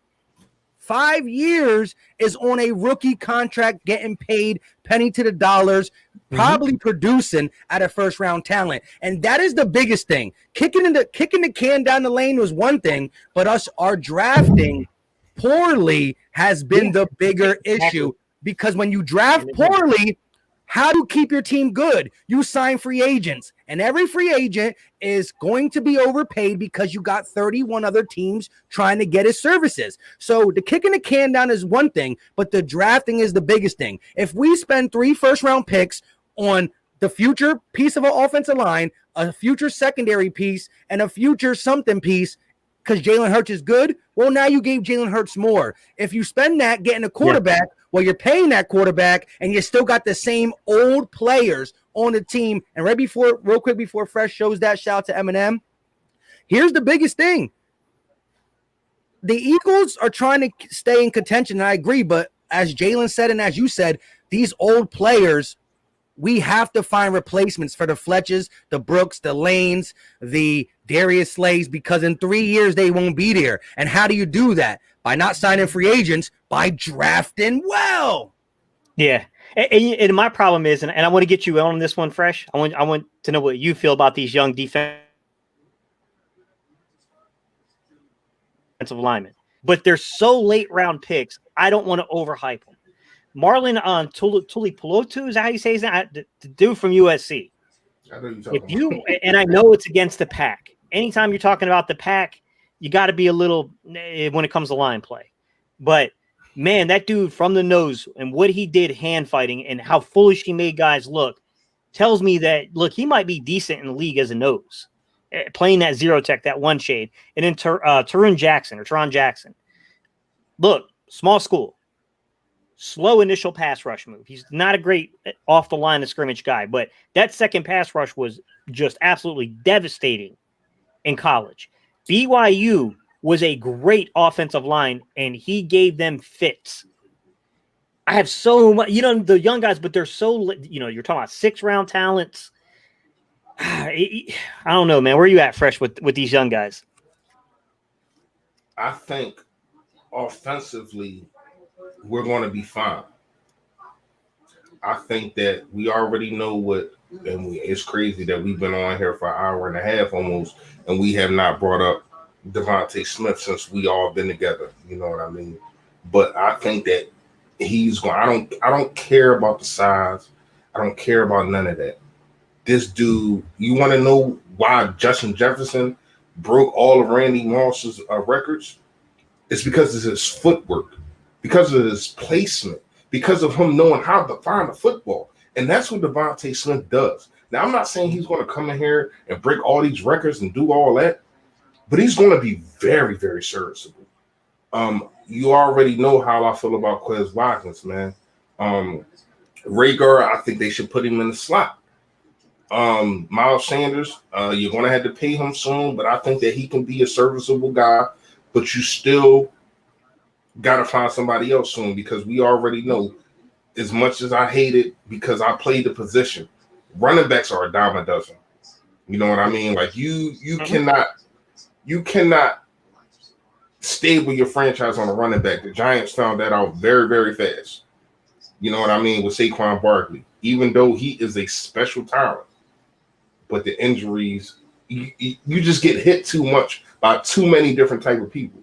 You get hit by cornerbacks, you get hit by safeties, you get hit by linebackers, you get hit by defensive line, you get hit by everybody. Yeah. So, to me, I like Miles Sanders. Jalen Hurts, as much as people think that I don't like him, I do. But we got to see what he's going to do this year. The defense scares me. This is where it gets scary, because this is where the older teams are at.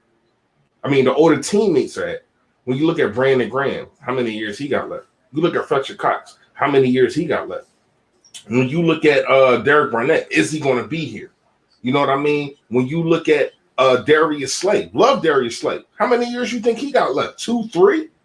To be like a elite talent. I'm not saying he won't be in the NFL, But you don't want to run around like a Xavier Rose or anything like that. You know what I mean? Even though Xavier Rose is serviceable, Xavier Rose is not a CB1 right now. So you definitely under Gannon, he was looking like it. It's like, no, just get it. so to be real, you really got to find some defensive talent, man. You really do.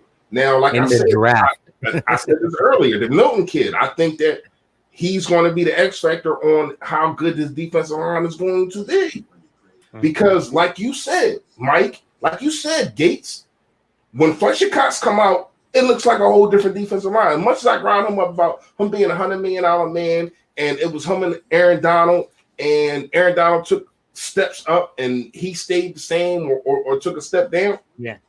The defensive line definitely looks different. Milton, are you going to be that guy? Hargrave, are you going to be that guy? Yeah. That's getting paid also. So to me, the defense, man, we do got some young studs though, man. I like Kayvon Wallace. I like Bradley. I like Taylor. I like all three of them dudes. But sometimes right now is not enough. So you do need to draft more talent. And real fast before you go, Mike,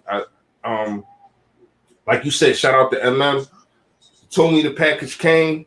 It came, and I appreciate you, man. Got a little revealing, got a little surprise for y'all. You know what I mean? We got unboxing live on camera. My guy, man.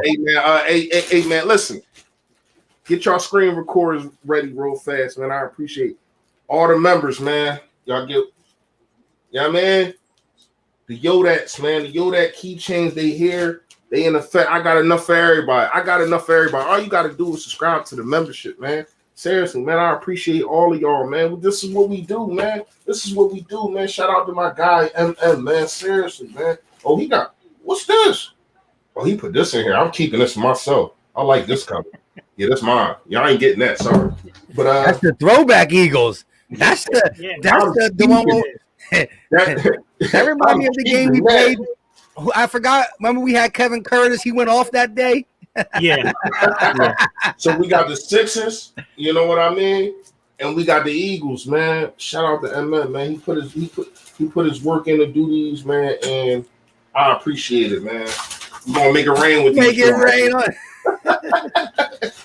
Seriously, man, my guy, man. So that's funny. Like I said before, if you are already a member, I'm gonna put it in the thing, like my guy Mike said, and you hit my email, I'm gonna ship them joints right out to you, man. They coming expeditiously.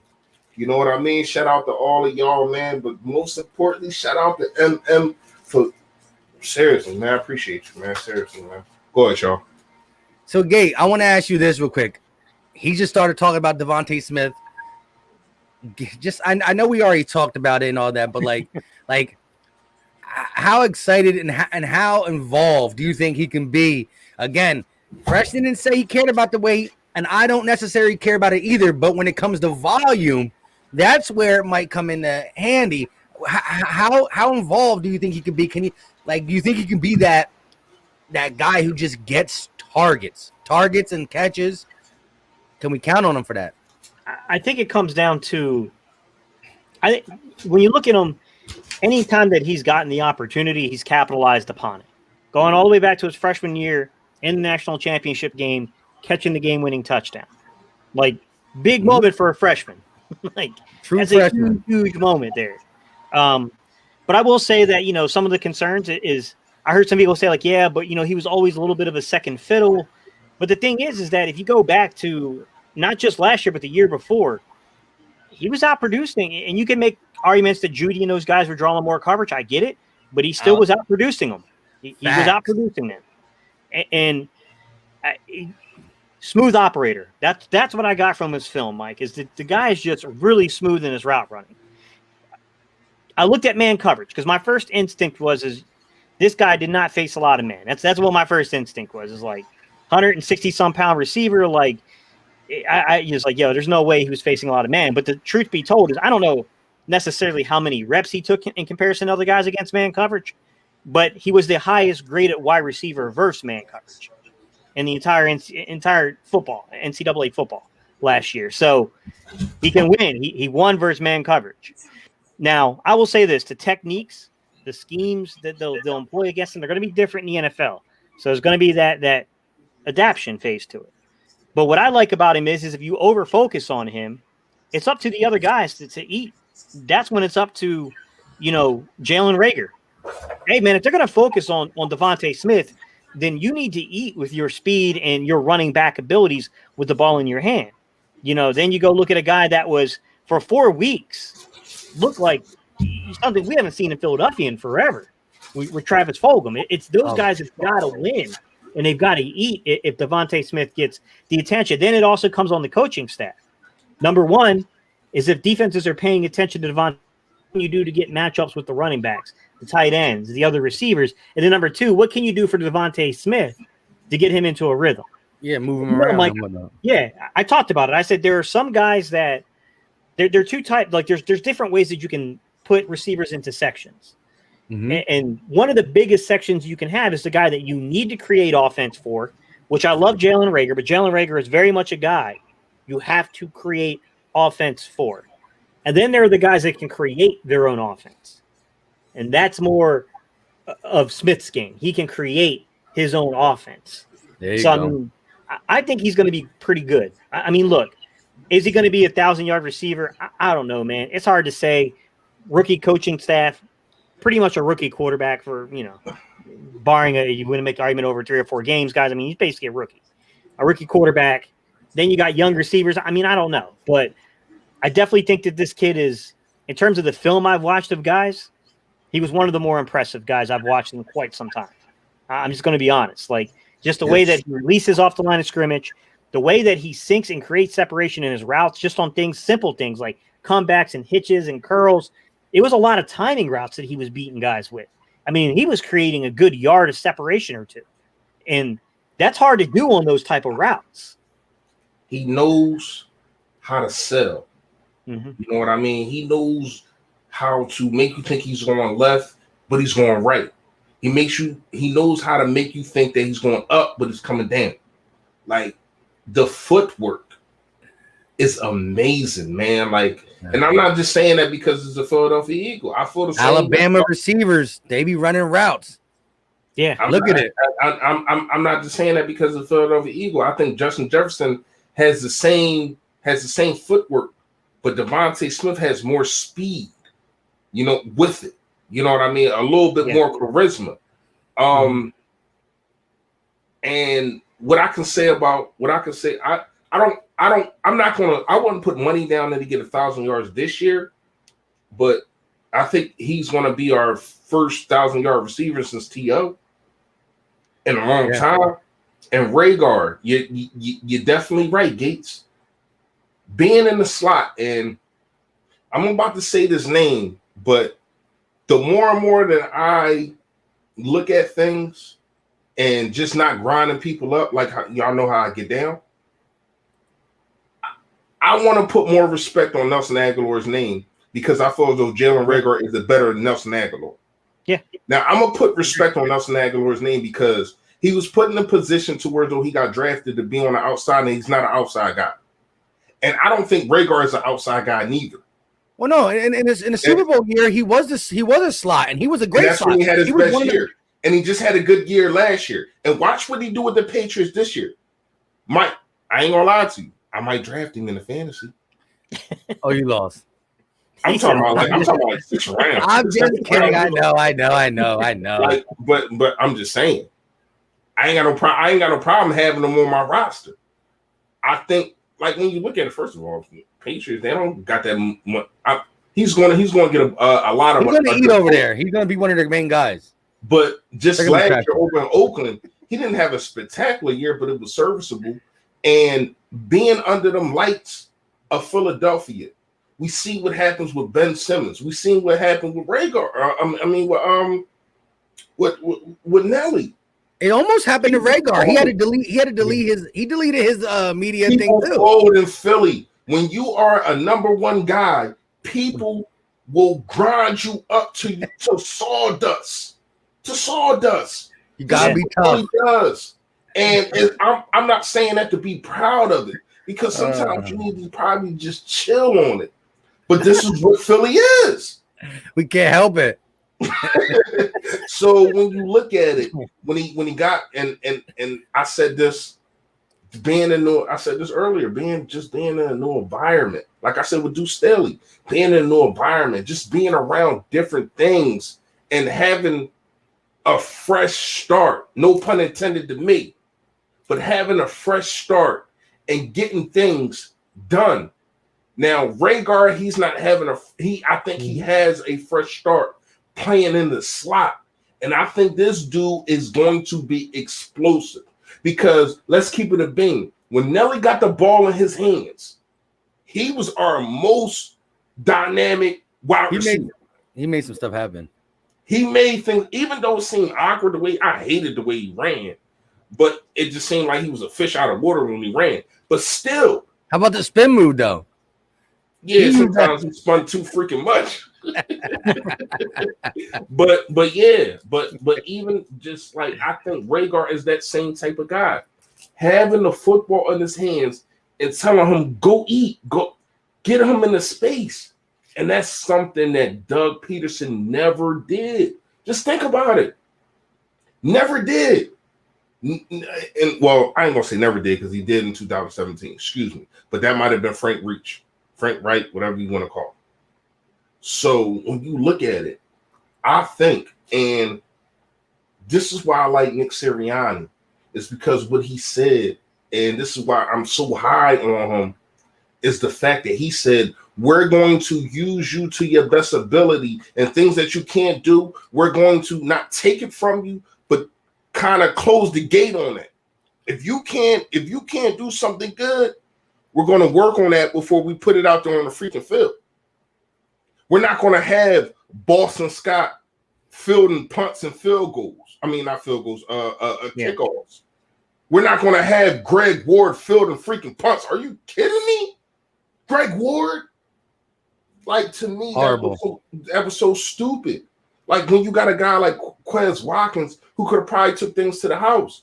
Rhaegar, didn't he take one to the house? He did take one to the house. No, Rhaegar did. Rhaegar took one to the house. That's what I'm saying. He took one and they took him out. That's what I'm saying. And after he took one to the house, he put back Greg Ward again. It's like yo, that is and that is, look, we can pick on his play call nitty gritty, but there were some things that Doug Peterson did that I don't even think it's not even a coaching mistake. It's like a human being. It's like common sense. It's like my wife just said, oh, he just scored a touchdown. How many does he have on a year? I said, not many, because he don't get chances. Like, how do you not do that? That's what I'm saying. Like, it seemed like he didn't want to be here. Like, it was rough. It seemed like he didn't want to be here. Like, it seemed like he wanted to play tug of war with Howie Roseman and Jeffrey Lurie, and he didn't want to be. It seemed like he badly coached on purpose. I ain't gonna lie to you. That, like, when you look at it, that's what it seemed like. It seemed like he wanted the heck up out of here. You know what I mean? And good. I ain't gonna say good riddance, because obviously he brought us our you already know he brought that ring thing. You know what I mean? But at the same time, man, you can get married and still hate somebody. You know? You know what I mean? Like, seriously, man, how many people you think married and don't like each other? So I appreciate what he did, but it was time to go. It was time to go. And I think Nick Siri, man, just him talking, and we haven't spoken on this, and I want to hear y'all opinion on this. The competitive fact. Everything is a competition. And to me, when you're in a household or you're in a situation to where everything is a competition, it makes everybody better if you up for the competition. Because there's some people that's like, oh, come on, man, I'm just trying to chill. Like, I ain't trying. And I get that. But at the same time, if the majority of the group is competing every single thing, they're going to do the same thing in practice. They're going to do the same thing when they get on the field. You're going to see a friendly competition. when it comes to, oh man, oh, you did him dirty. Watch how I juke him this time. Like stuff like that, man. And that makes a team better and it makes them come together. Because now they're having friendly, not bets, but they're having friendly competitions. And that's what Nick Siri is. That's what he's bringing to the table. Paper, rock, scissors, and all the dumb stuff. But you just called it paper, rock, scissors. Yeah, paper, rock, scissors. What is it? Rock, I've always heard it. I don't give a damn, man. I said it right. I said it my way. You hear me? You play some paper, scissors, rock, paper, rock, scissors. Because to me, man, paper money always come first. So yeah, I said paper, rock, scissors. So, but but in all seriousness, man, like when you look at it, what he is doing is building a culture of competition. I love it. And then you got the running back competition. You know what I mean? The wide receiver competition is, to me, for it to be this young is out the roof. Like, I don't think we respect, not going to say respect, but we don't appreciate how much young talent we got at the wide receiver position. I really don't, because we've been dying for this. When you talk about Devontae Smith, Rhaegar, Fulgham, Quez Watkins, Hightower, I ain't gonna bring up JJ. All right, so don't look at me. Yeah, but remember when you were a guy like Greg Ward who might not even get snaps. Yeah, you got a guy like Greg Ward that might not even get snaps, and we love him. Go ahead, Joe. No, I was just gonna say I changed my mind though. I remember that one stream though, where Fresh was going at it with some of us in the chat. He was on that JJ stand. Then when we came back on the post game, he's like, I don't even know why I did that for like 30. I'll be wrong sometimes, man. I'll be wrong sometimes. I was wrong about JJ takeaways. Yo, that might be my worst. That's my worst one. Like me sticking up for JJ is probably my worst one, man. And I want to say new coaching staff and yada yada yada. He's like in the red zone, but I'm not sticking my neck out for it to get chopped off again, man. I ain't doing that, man. All right. So we just gonna see, but I think he's like, what can you like? Seriously, what can you do with him when you got these young guys? He's not better than none of these guys. So what can you really do with him except for put him out there on red zone packages? That's all you can do with him. Yeah. Yeah. But then are you gonna give up a roster spot for him? That's another point. I mean, he's a good blocker. Yeah, that block got him a touchdown. Got him. But real quick, shout out to Eric G with the $5 super chat. Great chat so far, guys. Appreciate it. Now, look, we are at 1 hour and 43 minutes. Me and Gate talked a little bit before Fresh got on backstage. We were like, look. Come on, that's like 5 minutes, man. Don't do me like that. Man. No. Nah, I'm just saying. I'm messing with you. Go ahead. Our first episode of BBP back again. I don't think we're going to be able to go to distance of 3 hours. So I think we close this one up around 2 hours. So we got a good 18, 17 minutes. I mean, listen, wherever you watching this, we are live on 3 channels. When we do BBP, we're live on 3 channels. The Philly and all the channels names are right here. The Philly Talk Podcast, Gate City Sports Channel, and Philly Fresh, the general, but just put in Philly Fresh. Check them out. Hit the like button wherever you're watching it. It's free. It's easy. It don't cost a thing. But like I said, where you guys want to go? Chat. Fresh. Hey, Ewing. Do the check-in. Can you do the check-in before you go, Gage? Ewing 609, man. Sorry to hear that, buddy. Yes. E-Wing 609. Definitely. I got my prayers with you. Hey, chat, let him know. You know what I mean? Wherever he's watching it, whichever stream. Because, again, we can see all the comments from each channel. But if you're in one channel, this channel, you can't see the other guys unless we put it on the screen. But shout out to E-Wing 609 for real. And he at day one, man. I'm sorry for your loss, brother. I really am, man. Very. And I can't even go ahead. Losing somebody is crazy. I know what it's like. Trust me. I lost so many, man. But real fast, can everybody check in? Let us know where where you watching from, where you streaming from. Because we appreciate it. We be curious on where y'all at. You know what I mean? Don't worry, we're not gonna show up to your front door. No, we don't want addresses. We just want cities. Tell me what city y'all in, man. But once again, Ewan, man, prayers go out to you, brother. Seriously. Yeah, definitely. Sorry for your loss. I see we got an Allentown. I see Allentown. Wait, where'd it go? Oh, it's down. Right. You gotta scroll down again. Yeah, it's Philly 52. Hey, Philly 52. You're like 20 minutes from me, bro. 15 minutes from me. Mike about to roll up on you. Now I'm going to need the address. He coming to the family barbecue tomorrow. Got some North Carolinas rolling in here with me. Where you see I'm in Greensboro, FBI. Oh, what's Wilmington. Up, in Wilmington, North Carolina. Philly in the building. You already know that. We got Jersey. Man, y'all be everywhere. Remember we had somebody in like Japan or something? Japan. Man, Zen, bro, they did us dirty in the College World Series, man. They did us dirty. We were the only team to get sent home for you know what virus, and then come to find out the testing was off. Man, it's a whole thing, man. They did NC State dirty for the College World Series, man. Hey, yo, go to who's Japan? You really in Japan? I want to go to Japan so bad. What time is it over there? Right? What time is it over there right now? Shout out to you, man. Shepard. What time is it? We got Houston in the building, Philly, New Jersey, Baltimore, Alabama. You in Texas? What you doing out there? What you doing in Texas, man? I know it's hot as a mug out there. I know. North. Hey, Messiah, you're not far from me either. What's AL? What's AL? Hold up. Atlanta? No, that's ATL. Alabama. I know. Maybe he mistaked it. Alabama? Ooh. It's AL Alabama. It's early, Zen. It's early, man.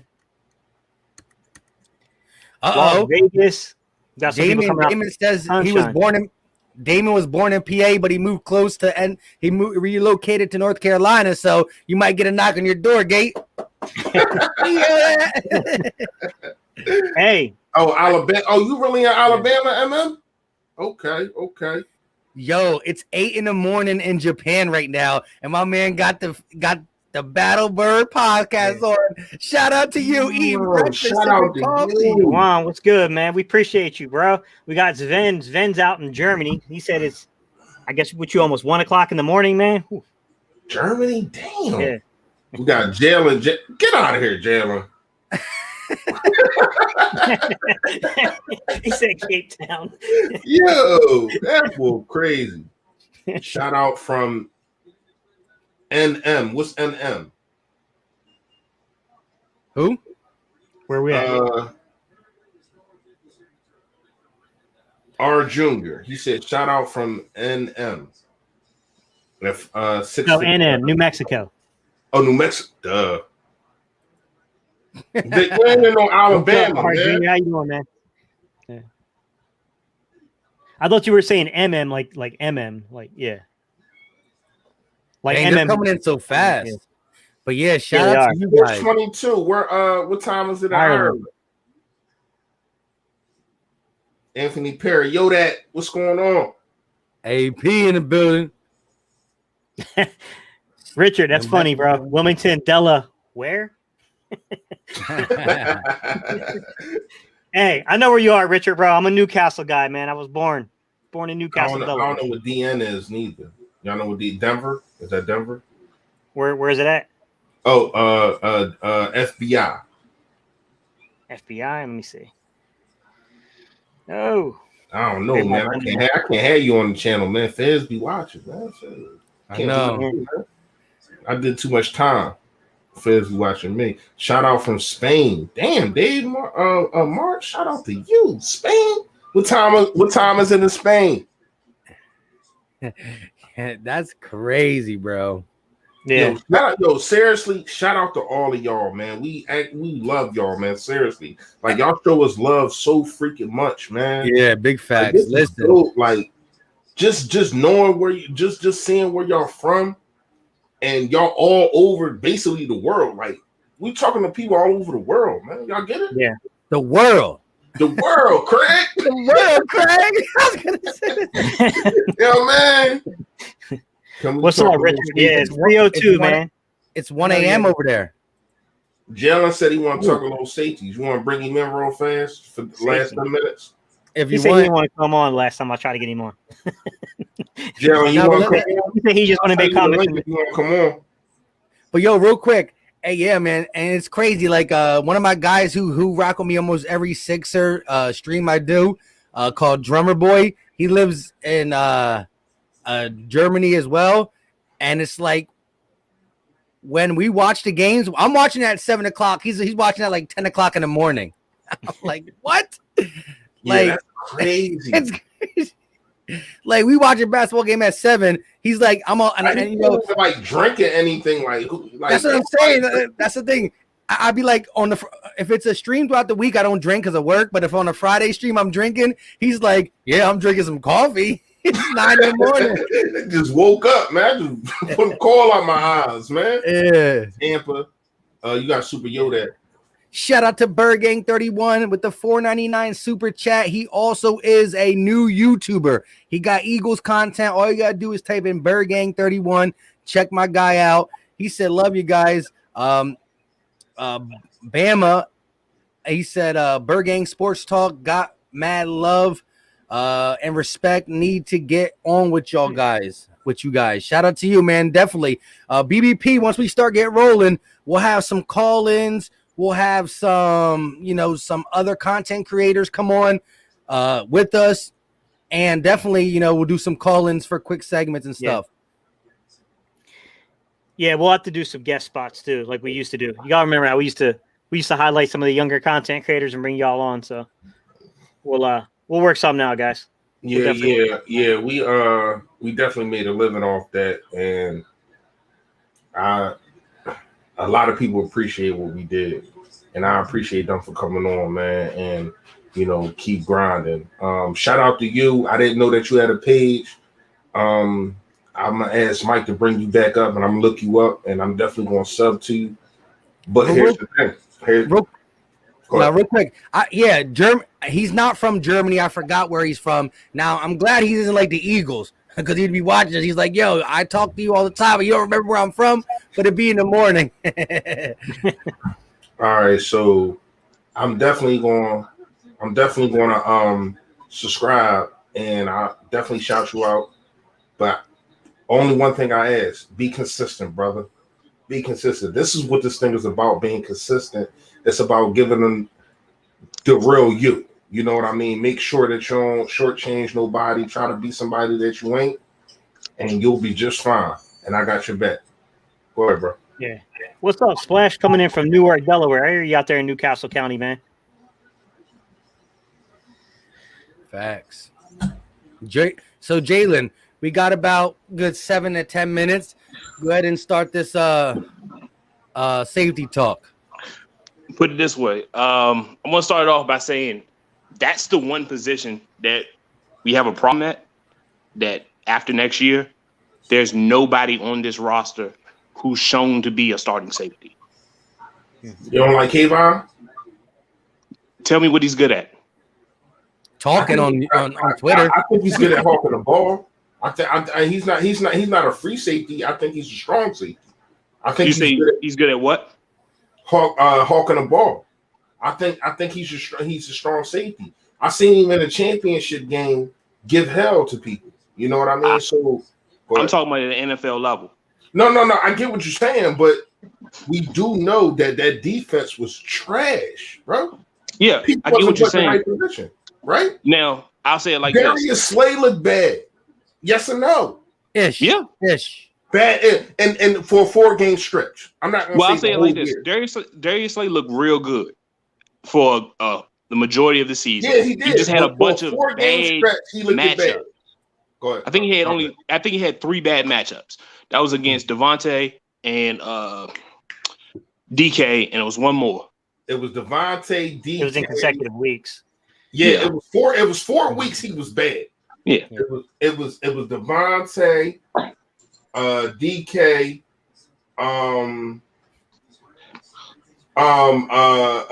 Hopkins. Yeah. He was bad against Hopkins. Yep. And it was somebody else I can't remember. But yeah, but all the rest of the games that he played, he was good. He was straight. Yeah. Yeah. But here's what I'm looking at is, all right, we got McLeod coming back, coming off of ACL. He has 1 year left on his deal. He's 32 years old. You signed Harris. He's 30. If I'm not mistaken, he's 29 or 30, one of the two. 29. He's on a 1 year deal. You get what I'm saying? That's a veteran safety. You know what he is. He's not going to be a dramatic difference maker. That year you had all those picks, it was because of, I guess you'd say, where he was versus him forcing them. You get what I'm saying? Then you have Kayvon Wallace. Hey, I like Kayvon as a person. I know where he come from. He's from Holland Springs. So my thing is, I want to see him do well. But the thing is, I haven't seen him do anything. Oh, damn, he popped out, you know. Show me his splash play. He wasn't given much time. And the one game, I think the first game he actually got time. I mean, it's a setup, man. He had to go against George Kittle. I know. They put him out there on the island. But I'm saying, with all of our, even when McLeod went down, he got a bunch more reps. When did he make a difference then? I understand we have a totally bad secondary, but in addition to just being in the secondary, you have to feel. I didn't see him feel. But here's the thing, McLeod is a free safety. I don't think that Kayvon Wallace is a free safety. He comes in. No, I'm not saying he came in as a free safety. No, he played majority snaps. Actually, he's free. Yeah, that's what I'm saying. I thought he came in as the third safety. When McLeod got hurt, he took over for McLeod. Exactly. And he's not a free safety. He's a strong safety. That's that's what I'm saying. So wait a minute. Who was the third safety at the beginning of last year? The beginning. It wasn't Wallace. No, it was the kid from Minnesota. Epps, Skip Bob. Yeah, I can't remember his name either. Yeah. Give me a second. I know you're talking about. I can't remember the But dude. the fact that he was starting as your third safety over Kayvon Wallace, and it was like that for the majority of the season.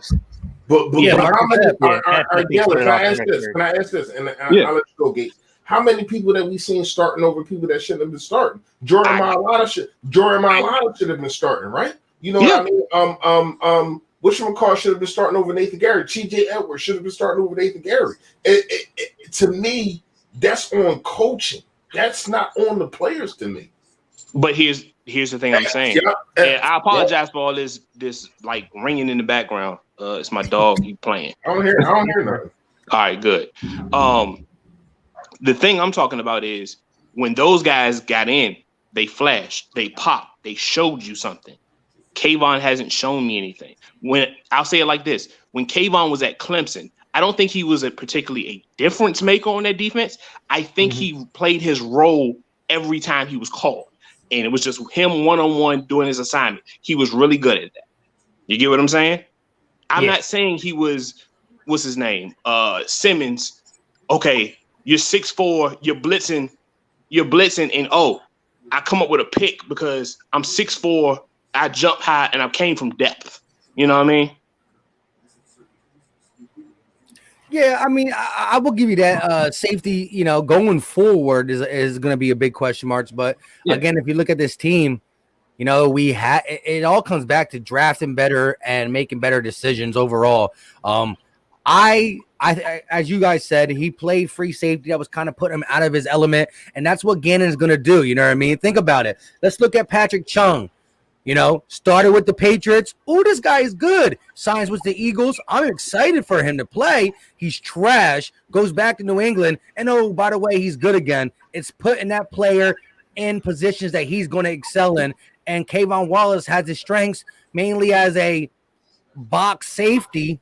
He's not going to really offer that much in coverage in the deep area. And so I think we do need to get someone there. And Gate and Fresh and and even you, we talked about safety being a low key need in this draft. We didn't touch on it though. That's definitely gonna have to be in the future. Remember, was it again? that crazy second round pick when we had JOK on the board. Moore was on the board, right? The safety out of TCU. Yeah, they're not gonna. I don't think the Eagles are gonna spend, top 60 pick on safety. I mean, trust me, I wish it would happen. I just don't have any faith that it'll occur. If they're gonna get a guy, it's gonna be in the third or fourth round. They're gonna have to find a steal. That's what it just feels like to me. And I'll say it like this: Cisco was in the third, was available in the third round. Yeah, he Andre was. Cisco. Yeah, he was. And that was a guy I was really high on. Mm-hmm. Ball hawk. Yeah, he was first round talent. When it comes to defensive and offensive line, and then you got a guy that's might be transitional or might be this or might be that, but there's still question marks about him. They're always going to go with the offensive defensive line. That's why, to me, I wasn't mad at the Landon Dickerson pick. I'm still not mad at the Landon Dickerson pick because I know what this organization values, and we've seen that in the second and third round. Offensive line, defensive line. That's what this organization values, and they've been doing that since Andy Reid been here. Andy Reid brought it because Andy Reid's voice was heavy, and I think we still run the same core values that Andy Reid had, and I'm okay with it. So like when everybody talks about Andy Reid, I'm sorry I'm getting off of topic a little bit about being like the failure and stuff. Like he's still, Peterson got the ring, but the culture that Andy Reid brought is still used to this day. It's instilled, and I love it. That's where you got to start.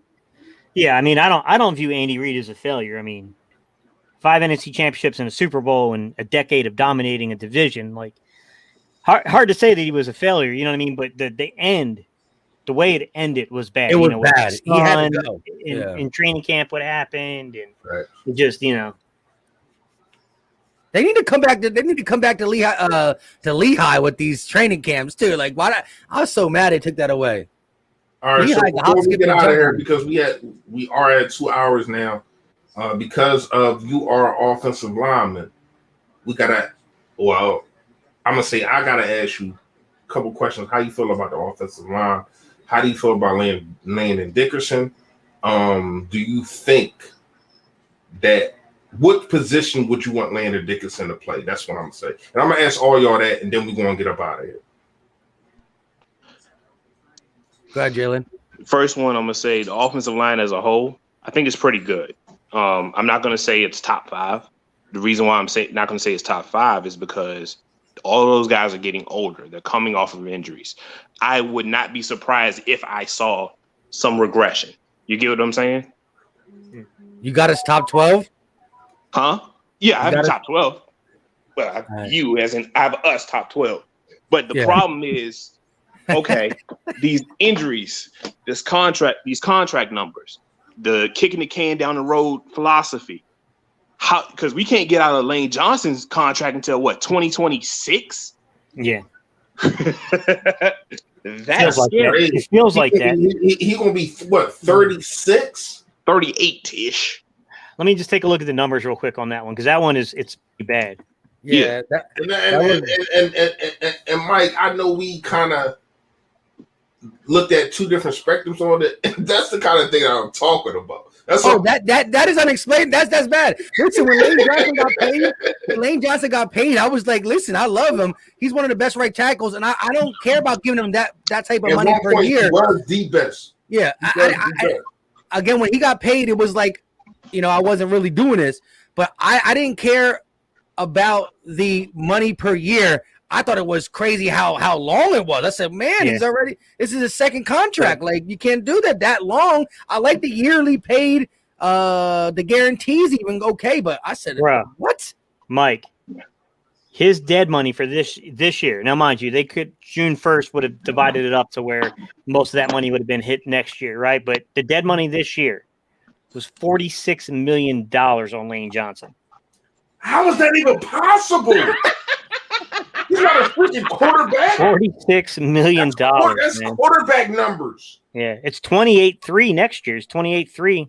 That's what I'm saying. Because he kicked the can down a freaking. Well, no, he didn't really kick his can.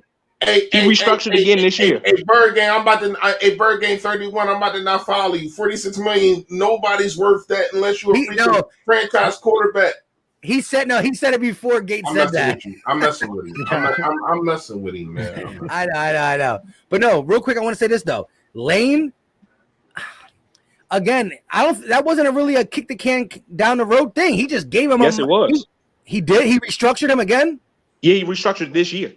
Because remember, we didn't restructure Brandon Brooks. Oh yeah, it was Brandon Brooks. He restructured twice in 2 years. Exactly. I think I understand Howie's comment better. You remember when Howie said we don't need Lane to restructure? I don't think it's that we don't need Lane to restructure. I think it's that we can't afford for Lane to restructure. Yeah. But he went ahead and did it again. I mean, you talking about Brandon Brooks? If they restructure again, he's going to end up owning a percentage of the franchise. Here, exactly. They got to pay him in like legitimately. They're going to have to actually sell pay him stock. Yeah, he's going to have that stock option, bro. Yeah. Seriously, man, he's going to be on some Michael Jordan stuff, man. Yeah, he's playing and owning some of the team. With that contract, Howie can't tell him to shut up and play. Like no, not at all. No. Yeah, that's weird. Yeah. All right, real fast, Jalen. So, how you feel about Landon Dickerson? Did we talk about this? I don't think. No, we didn't talk about this. The way I feel about Landon Dickerson is,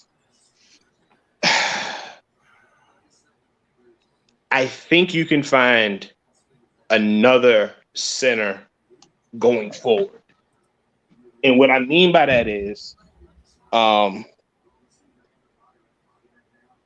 centers tend to get devalued. You get what I'm saying? In the draft. They don't tend to go first round. You get what I'm saying? Yeah. If you want to go that route and find another center, that's fine. It's all about Zach Martin. Who was he? Who? Zach Martin. I thought he was first round, wasn't he? Dallas' offensive guard. Oh, he's a guard. Never mind. I thought he was a center. My bad. But I'll say it like this. Some of them get first round, picked in the first round, run the 16th pick. But you see guards and you see tackles, they slide in right there at 12. 16 is the highest I've ever seen a center go. Then sometimes you see him drop into what's the dude name? O'Shaughnessy or Matt Hennessy, something like that. Remember, he got drafted 28. Those are the guys that's like, oh, no way in the world anybody else is even close to him, and the team has a major need at center. That's when centers get drafted. But the fact that Dickerson has experience playing left, right, guard, a little bit of tackle, that made him more valuable than just a center to me. Plus, but I will say you were on to something though, Fresh. You were on to something. You missed a player. It's Travis Frederick. Oh yeah. That's what I was. He was the 31st pick. Yeah. Thank God he retired. Yeah. At 29. 31st pick, right? He's great. Yeah. Yeah, that's what I meant. I knew they center was first round pick, but I don't give a freak about Dallas, so I don't watch Hard Knocks. I'm not watching that bull crap. Now, what I'm excited for is for Fletcher Cox to pick on Connor Williams and what's the dude, Biedish or whatever the new center is. Yeah, the one that we gave him when we traded. Yep. Because guess what? They not ready for Fletcher Cox one-on-one. Neither one of them. So, but I will say it like this: our secondary is not going to run with their wide receivers. Just being honest. Yeah, well, they don't have to if the scheme is right. My guy Shaquille Taylor stepping in there and taking. I'll say it like this: it's more ways to get around a pass rush than it is to cover up a bad secondary. You get what I'm saying? Mm-hmm. Quick stuff over the middle. Not quick stuff over the quick swing passes, stuff to make you go east to west, stuff to keep you off balance. As soon as your D-line is not getting upfield, okay, I'm going to set back. I'm going to start my 7-step drops, because guess what? They're pausing for that half a second, and that's sometimes all you need to get a deep completion down the field. That's where the gamesmanship comes in. But the question is, can Mike McCarthy, coach his way out that plastic bag? Trash. He's bad. I'm sorry, he's bad. And I love the new D coordinator that they're hyping up. Quinn. I can't wait to see the coaching debacle they have now. I say it like this. What's his name? Dan Quinn. One thing that's not talked about Dan Quinn, he had 3 Hall of Famers on that Seattle defense. Yeah. So don't sit here and tell me that, he's a good coach. No, he had 3 Hall of Famers that covered up for him a lot of stuff. That allowed you to run the same stuff over and over and over He's just and over again. He's just going to play single high, and that's the thing. He's going to leave these Cover young 3, Dallas corners. He's gonna leave these corners on the island. If we thought Jaquette was getting beat by himself, now listen, we had Slay on the other side who got beat up a little bit, but Trayvon Diggs is an up and coming player. I like him, but Diggs on the one side and whoever they start on the opposite side, whether it's Brown or that rookie boss man Fat that they keep trying to push in my face, their corners are gonna they're gonna be hurting. I'll say it like this. They're going to struggle with pass rush this year, but no one's going to be saying that. I like, what's the dude name? DeMarcus Lawrence. But the thing is, he's not the best pass rusher in the league. You get what I'm saying? He's the best run stopper. He's not the best pass rusher. You get what I'm saying? All he has is that cross chop. He doesn't have too much speed to power. They overpaid, dude. 20 mil. I won't say they overpaid him. If you look at it from what they since they paid him, he has been on a decline. I disagree. Pass rushing, he has like 6 sacks. No. Like 3 years, 2 years. If you want to talk about pass rushing, I'm right there with you. But if you want to say for the run game, he is special as a run stopping DN. Yeah, but they were 31st in run defense last year. But guess what? They didn't run to him. I know. They had problems up front in their D tackle and area. As soon as you get movement on the D tackles, you work your way up to Smith. Smith is not a big guy. Yes, he's very sudden. He can hit you. But the thing is, other than that, you gashing him. That was the game plan. Yeah. But hey, real quick, shout out to the Nest Out West, who's a Eagles content creator in his own right. Great content, holding down the West Coast. Listen, we let Jalen on. This is one of our day ones channel members to all of us. And every time we talk offensive line and stuff like that, we get him on here. But we were supposed to get off 12 minutes ago, and we're going to get off. But what we are going to do is Battlebirds podcast. Once you get back and going, we like to do that where we take a legit content creator and we let you rock out with us the whole time. So we got a couple guys that we want to get on here. Maybe a Bergang 31, Nest Out West, JC Eagle Talk. We'll be talking to you guys to get you on here to rock out with us our whole stream. Greatly appreciated all the Eagles content out there. You know what I mean? Because sometimes I'll be at work and I don't want to listen to Undisputed or First Take talk about the same thing over and over. I like them every once in a while, but I gotta listen to something else. You know what I mean? So shout out to you guys. I need my 4-hour BBP, man. I know, but listen, the first time you get back into it, you know what I mean? You gotta take it. I definitely get it. Yeah, but man, but here's the thing. Ain't nobody want to look at that black screen for 4 hours, man. Hey. That's all I'm saying. No, put it this way. I'm multitasking. I'm walking around. I'm with the dog. He making sure he getting out of trouble. I got a little puppy. It's crazy. The first time I ever went live with Steve and Mike, I didn't know that people could see me. I'm walking around. I got the phone on the floor. I'm doing this. I'm working out. I'm doing all this stuff. I didn't know people could see me. I don't know because they had did a live like the day before. Like the week before, and I think something was wrong with their cameras or something. Mine. Yeah. So I'm thinking it's like that for me too.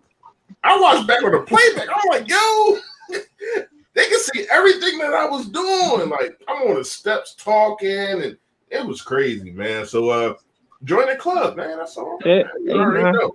But it's definitely time for us to get up out of here, man. We went longer than we were supposed to. Extra 15, more money in the bank. That's all. I wish. Yeah. But a couple questions. I think definitely appreciate you. Go ahead, Steve. Dwight Davis. Hey, look, man, I'm not gonna get into a long, outdrawn conversation about Dallas, but I'm gonna tell you, I think you're overly confident in the Cowboys' offensive line because the fact remains, Tyrone Smith hasn't played a complete season since 2015, and Lyle Collins is coming back from a pretty serious hip injury. Those aren't just things to just laugh over, man. You keep saying Dallas's offensive line is healthy.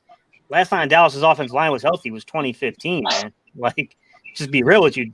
Add on top of that, you got a young center, and you got some suspect guard play. I mean, you got one guy that can play. I mean, I'm not going to take away from Zach Martin, but the rest of your team it's a little it's up and down, man. You got a guy that is on the downside of his career in Tyrone Smith, who used to be a really great tackle.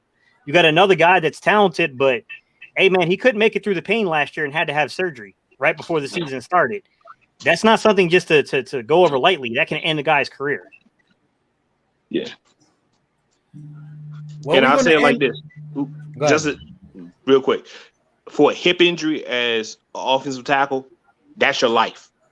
So he might not even be the same, even if he is 100% healthy. You get what I'm saying? Yeah. So, but I'm giving him benefit of the doubt he's going to be the same player.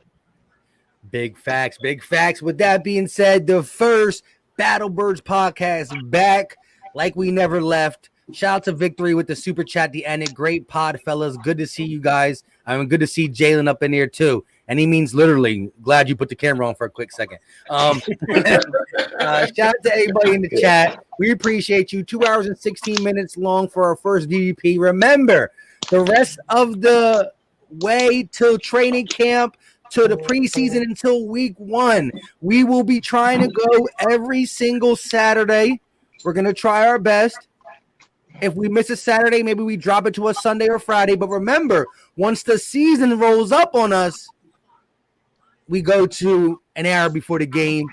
And I promise you, I don't want to promise you nothing, but we can't have nothing like last year because every pregame was exciting and every postgame we were pissed. It was bad. It was bad. Hey, real fast, man, before we get out of here, shout out to all of y'all.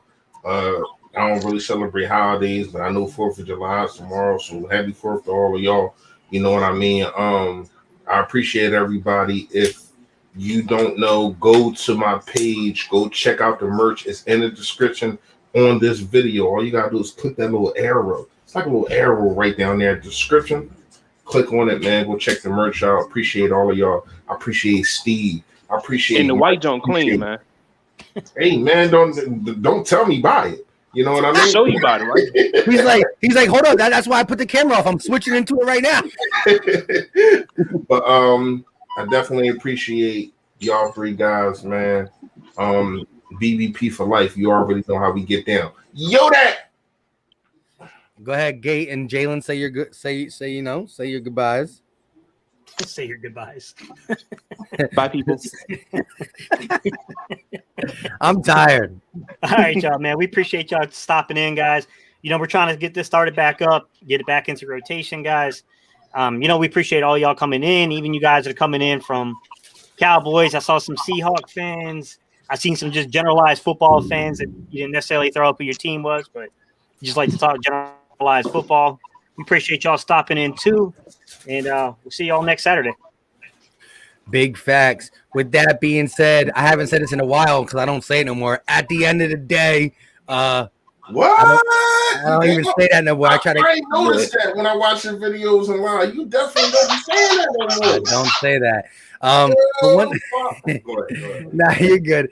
Listen, wherever you're watching this, we are live on 3 different channels: Philly Talk Podcast, Gate City Sports Channel, and Philly Fresh, the general. Got that fresh merch. Go check it out. Hit the like button. The like button goes a long way.